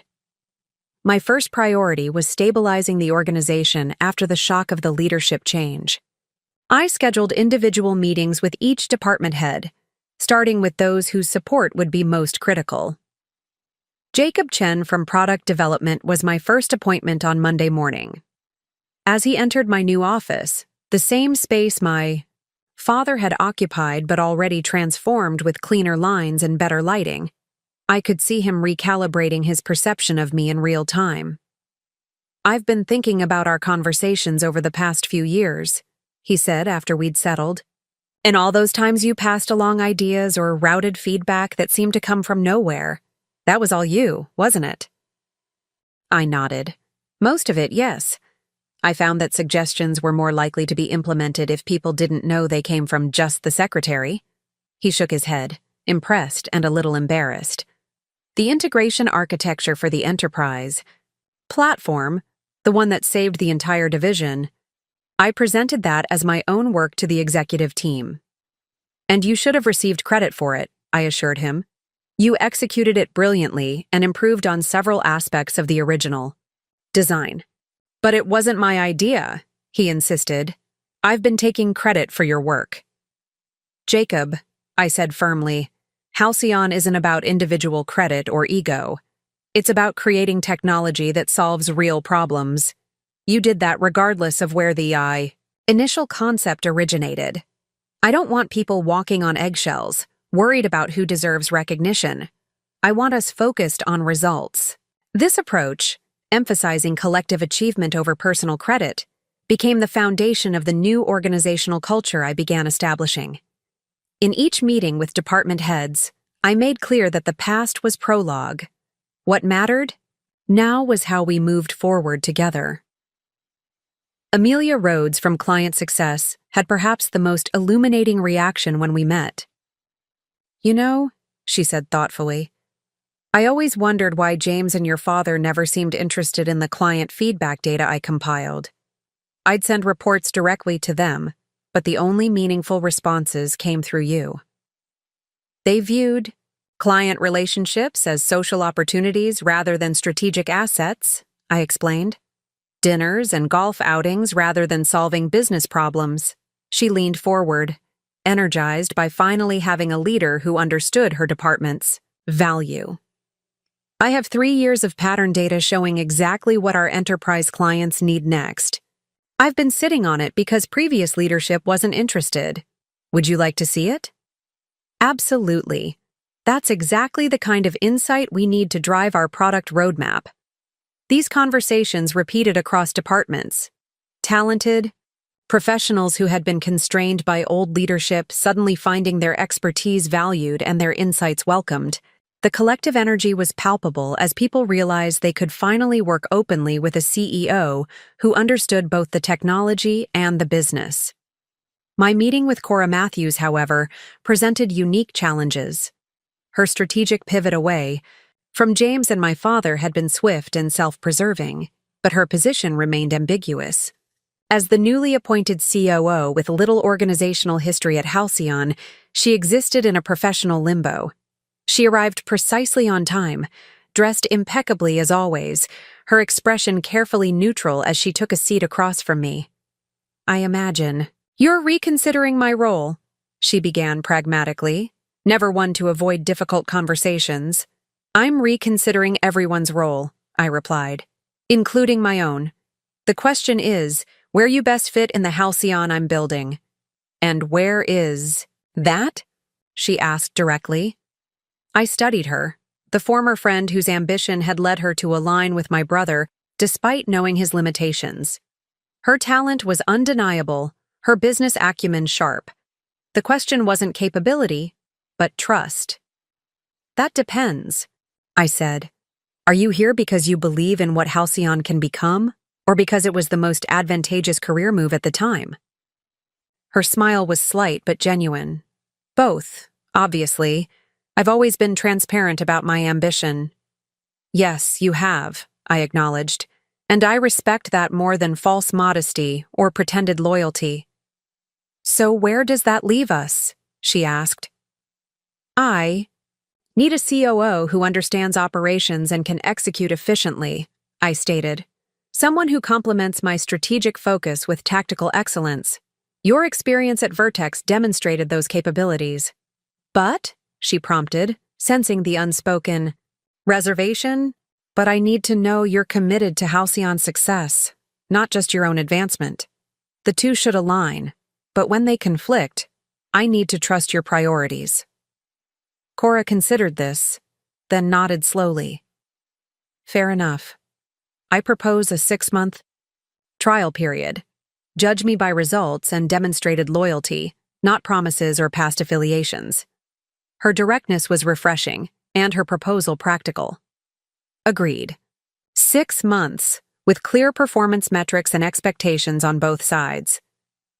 As she stood to leave, she hesitated. For what it's worth, Ava, what you did these past 5 years, rebuilding the company from within while being dismissed as just the secretary. It's extraordinary. I'm not sure I would have had the patience. It wasn't patience, I corrected her. It was strategy. Sometimes the longest path is the most effective one. With the senior leadership team stabilized, I turned my attention to the broader organizational structure. The old Halcyon had been hierarchical, bureaucratic, and resistant to change. The new Halcyon would be flatter, more agile, and innovation-focused. Eliminated 3 layers of middle management that had served primarily as information gatekeepers. I created cross-functional teams aligned around client needs rather than internal reporting structures. I implemented a direct feedback system that allowed ideas to flow upward without being filtered through political considerations. The most significant change, however, was establishing the Innovation Council, a rotating group composed of members from every level and department, given resources and authority to pursue promising ideas regardless of source. This institutionalized what I had done informally for years, identifying valuable concepts and creating paths for implementation outside traditional channels. By Friday afternoon, the transformation was well underway. Employees who had been constrained by old structures were embracing new freedoms. Teams that had worked in isolated silos were collaborating across boundaries. The energy in the building was electric, the unmistakable buzz of people who finally felt empowered to do their best work. That evening, I sat alone in my office, reviewing the week's progress and planning next steps. A soft knock interrupted my thoughts. It was Walter, stopping by before heading home. "Quite a week," he observed, settling into the chair across from me. "Just the beginning," I replied, sliding a folder across to him. "I'd like your thoughts on this restructuring of our R&D investment strategy." He glanced through it, nodding appreciatively. Very much in line with what Clarence would have wanted, balanced between short-term needs and long-term vision. He closed the folder and looked at me thoughtfully. "He would be proud, you know. Not just of what you've accomplished, but how you've done it." "I hope so," I said quietly. "Any word from Edward or James?" he asked. "Father's retirement agreement is being finalized. James has been approaching our competitors, apparently positioning himself as having insider knowledge of our operations." Walter shook his head. "Predictable, but disappointing." "Patricia is handling it," I assured him. A gentle reminder about his non-disclosure obligations seems to have cooled those conversations. As Walter left, I moved to the window overlooking the city lights beginning to twinkle in the early evening.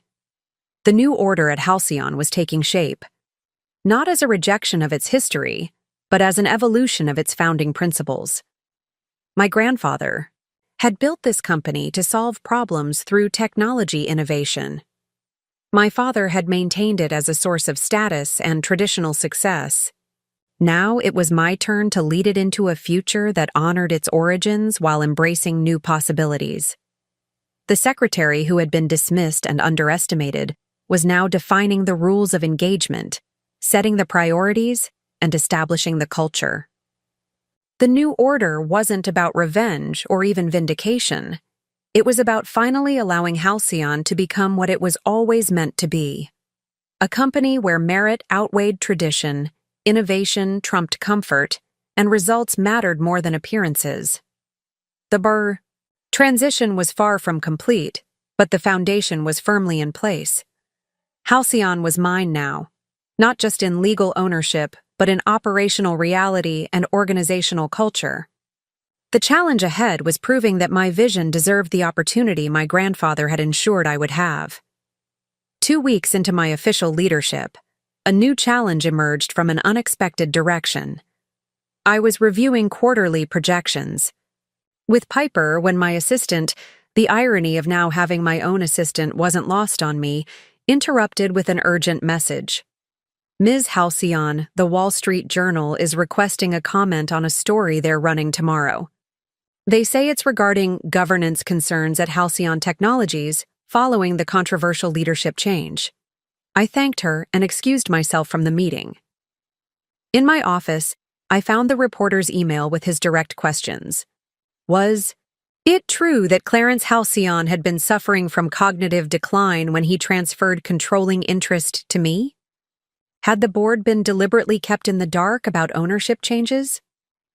Were shareholders considering legal action over the secretive restructuring of the company? The source of these allegations wasn't mentioned, but it wasn't difficult to guess. This had James written all over it, the kind of underhanded attack that avoided direct confrontation while attempting to undermine confidence in my leadership. I forwarded the email to Patricia Winters and our PR director, then called. "Walter, I expected something like this," he said after I explained the situation. "Though I'm disappointed they've chosen to question Clarence's mental capacity. That crosses a line. Do we have documentation of grandfather's cognitive state during that period?" I asked. "Better than that," Walter replied. "We have video."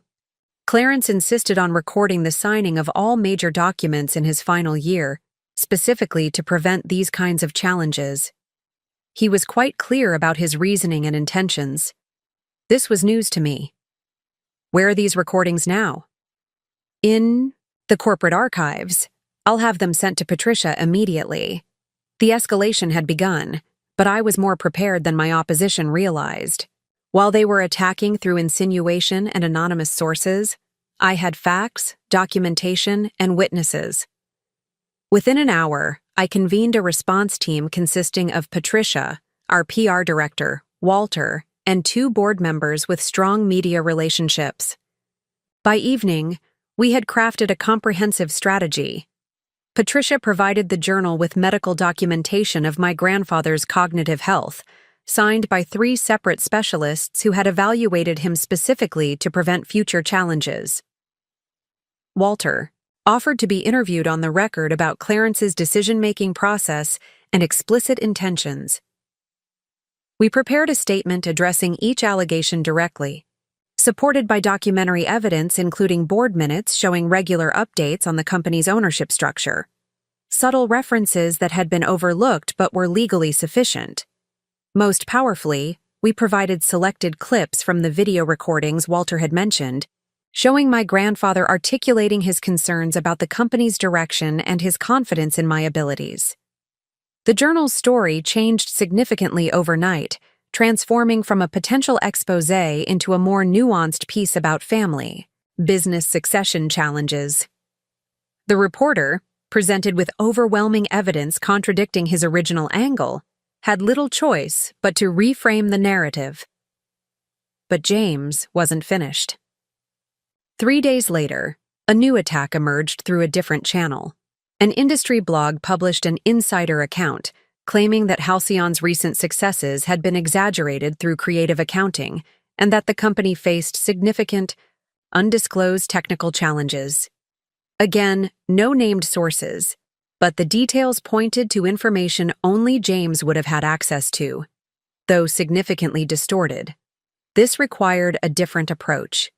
Rather than responding directly to the allegations, which would only generate more attention for the blog post, I decided to demonstrate our actual technical capabilities and financial stability through action rather than words. I accelerated.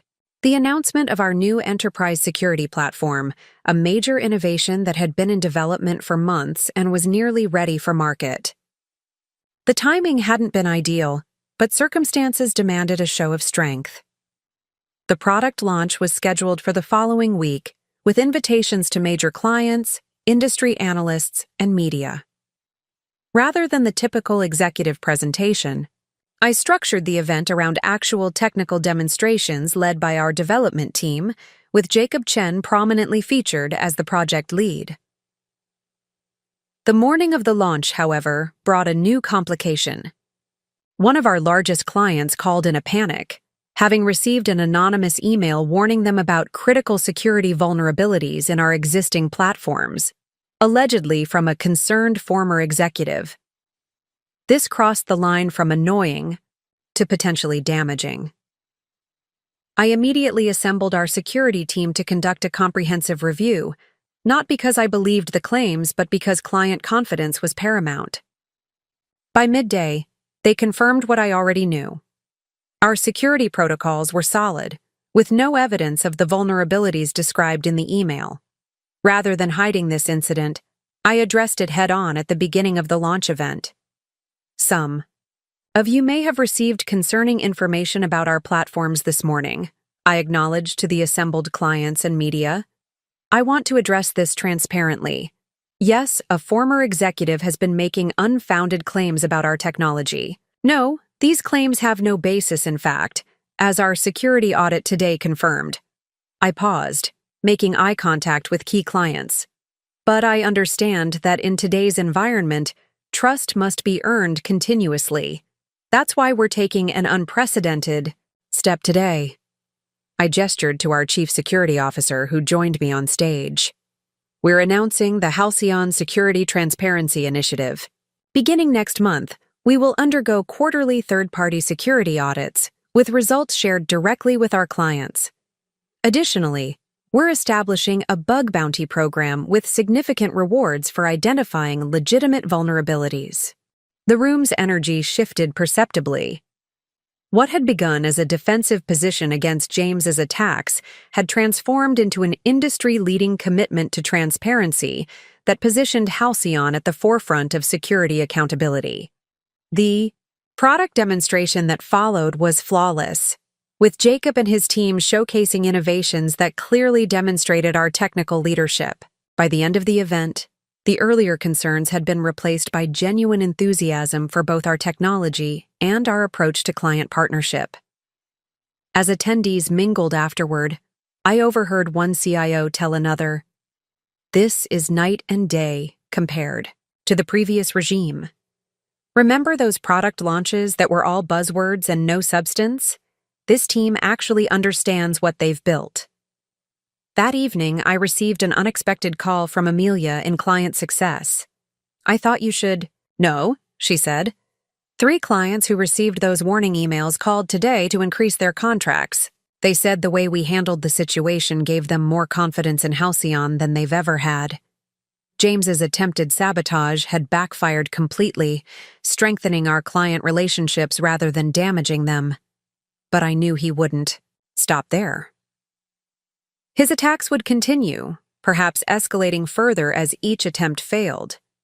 In preparation, I authorized a comprehensive audit of all projects and decisions James had been involved with during his time at Halcyon. Not for retribution, but for protection. I needed to understand any vulnerabilities he might exploit next. The audit revealed what I had suspected. Several questionable decisions buried under layers of organizational approval, financial arrangements that bordered on improper, and client promises that had never been fulfilled. James had left landmines throughout the organization, whether deliberately or through incompetence. I spent the next week methodically addressing each issue, correcting problems before they could explode, reaching out to affected clients with solutions rather than excuses. It was exhausting but necessary work, transforming potential crises into demonstrations of the new Halcyon's commitment to integrity and accountability. By the end of the month, James's campaign of undermining had largely collapsed. Each attack had been met with such overwhelming evidence and positive counteractions that he had lost credibility with the industry contacts he was trying to influence. The escalation challenge had been met and overcome not through matching his tactics but by demonstrating through actions what the new Halcyon stood for. In attempting to tear down what I had built, James had inadvertently provided opportunities to make it stronger, more transparent, and more respected than before. As Walter observed when we reviewed the situation, some leaders are defined by the enemies they defeat. The best ones are defined by how they defeat them. 3 months after taking official control of Halcyon Technologies, I received an unexpected meeting request from my father. Since his abrupt retirement, we had communicated only through lawyers regarding the financial arrangements of his departure. This direct outreach marked a significant shift. We agreed to meet at a neutral location, a private dining room at the Windsor Hotel downtown, far from both Halcyon's offices and my father's home. As I arrived, I found him already seated, looking older than when I had last seen him, but somehow more settled. "Thank you for agreeing to meet," he said as I took my seat across from him. No embrace, no warmth, but a genuine acknowledgement. "Of course," I replied, unsure what to expect from this encounter. After ordering coffee, my father got directly to the point, a trait I had inherited from him. "I've been following Halcyon's progress," he said. "The security initiative was impressive, the new healthcare vertical expansion even more so. The stock price is up 22% since you took over." I nodded, accepting the assessment without comment. These were facts, not opinions, and they spoke for themselves. "I underestimated you," he continued, the admission clearly difficult for him. "Not just your capabilities, which I should have recognized given your education and intelligence, but your commitment to Halcyon itself." The acknowledgement surprised me. My father had never been one to admit error, particularly when it involved his judgment of others. "I appreciate that," I said simply. "I'm not here to ask for my position back," he clarified. "That chapter is closed, but I would like to understand something that has troubled me." "What's that?" "Why did Clarence choose you? Not just over James, which I can now understand given the outcomes, but over me. What did he see that I missed for so many years?" The question held genuine pain and confusion. My father had always believed himself to be the true inheritor of my grandfather's vision, the rightful steward of his legacy. Learning otherwise had shaken his fundamental understanding of his place in the world. I considered how to answer truthfully without being unnecessarily cruel. "Grandfather once told me that there are 2 types of business leaders," I began carefully. "Those who see a company as something they possess, and those who see it as something they serve. He believed you saw Halcyon as a possession, something that conferred status and authority. He wanted someone who would serve its purpose instead." My father absorbed this, his expression thoughtful rather than defensive. "And you see it that way? As something to serve rather than possess?" "I see it as a responsibility," I replied, "to our clients who depend on our solutions, to our employees who commit their careers to our success, to the legacy grandfather created, which deserves to continue evolving rather than calcifying." He nodded slowly. "James doesn't understand that distinction. He never has." The acknowledgement of my brother's limitations was perhaps the most surprising part of our conversation. For the first time, my father was seeing James clearly, without the filter of paternal preference. "He's struggling," my father continued. "The connections he thought would provide easy opportunities have proven less receptive than expected. It turns out that reputation matters more than he realized. And relationships built on substance rather than social convenience," I added. "Yes." My father looked down at his coffee cup. "I did him no favors by promoting him beyond his capabilities. I see that now." The admission hung between us, an acknowledgement of the flawed judgment that had shaped both our lives in different ways. My advancement had been hindered by the same bias that had artificially elevated James. "What will you do now?" I asked, genuinely curious about his plans. "I've accepted a position on the board of the Symphony Foundation," he said. "Not business, but something meaningful. Your mother always wanted me to get more involved in the arts." The mention of my mother, who had passed away when I was in college, brought a momentary softness to our conversation. She had been the balance to my father's rigidity, the compassion to his ambition. I had often wondered how different our family dynamic might have been had she lived. "She would have been proud of you," my father said unexpectedly. "She always said you had Clarence's vision and her determination. I should have listened to her more carefully." This was the closest to an apology I would likely ever receive, and I accepted it as such. "Thank you." As our meeting concluded, we reached a kind of peace. Not warm reconciliation, but mutual recognition. The definitive resolution of our conflict had come not through legal maneuvers or business tactics, but through the undeniable reality of results. My father stood to leave, then paused. Halcyon means peaceful or tranquil in Greek. Clarence chose the name deliberately, believing that technology should bring calm to complexity. "You're honoring that vision better than I did." With those words, he departed, leaving me with the realization that some victories don't feel like triumphs, but like the quiet settling of things into their proper place. The definitive resolution wasn't just about who controlled Halcyon. It was about validating the vision that had guided me through years of patient work and calculated patience. My grandfather had been right all along. Halcyon's true strength wasn't in power or position, but in purpose.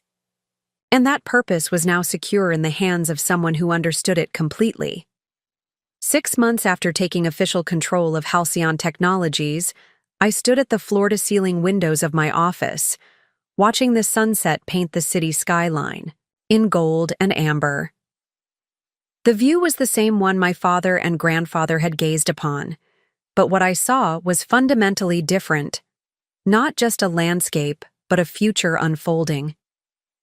The transformation of Halcyon under my leadership had exceeded even my own expectations. Our market valuation had increased by 40%. Our client retention rate had reached an unprecedented 97%. Our innovation pipeline was filled with promising technologies that would shape industries for years to come. But the most meaningful changes weren't reflected in metrics or stock prices. They lived in the culture that now defined us. A meritocracy where ideas were valued regardless of their source, where collaboration replaced competition, where purpose drove decisions rather than personality or politics. I thought about the journey that had brought me here. 5 years of working in the shadows, building influence without recognition, transforming systems without credit. The painful moment of dismissal that had finally pushed me to claim what was rightfully mine.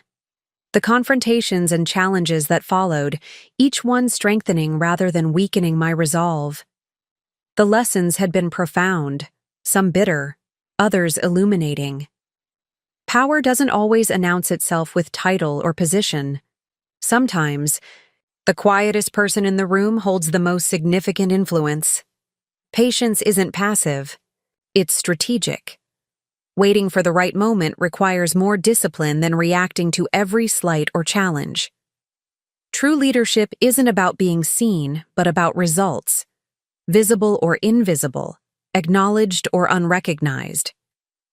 The relationships once fractured by confrontation had evolved in unexpected ways. My father and I maintained a distant but respectful connection, meeting occasionally for brief conversations about Halcyon's progress.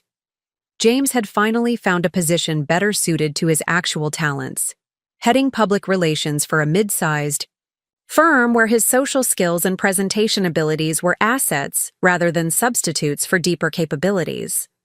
Cora had surprised everyone by proving herself invaluable as COO, her ambition channeled productively into operational excellence once she recognized that performance rather than politics would determine her advancement. Most importantly, I had found my authentic leadership voice, no longer hiding my capabilities or diminishing my vision to accommodate others' expectations. The woman once dismissed as just the secretary now spoke with clear authority, her worth proven not through inheritance or appointment, but through demonstrable results.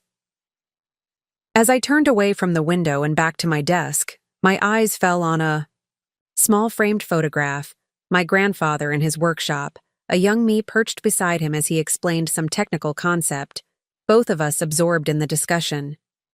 He had seen my potential long before anyone else, had quietly prepared me for this role when others weren't looking. "You were right, grandfather," I said softly to the image. "Sometimes the most power comes from being underestimated." The secretary had become the CEO. The silent architect had claimed credit for her designs. The patient strategist had revealed her long game. And Halcyon Technologies, my company, my responsibility, my legacy, was stronger for the transformation. Up next, you've got 2 more standout stories right on your screen. If this one hit the mark, you won't want to pass these up. Just click and check them out. And don't forget to subscribe and turn on the notification bell so you don't miss any upload from us.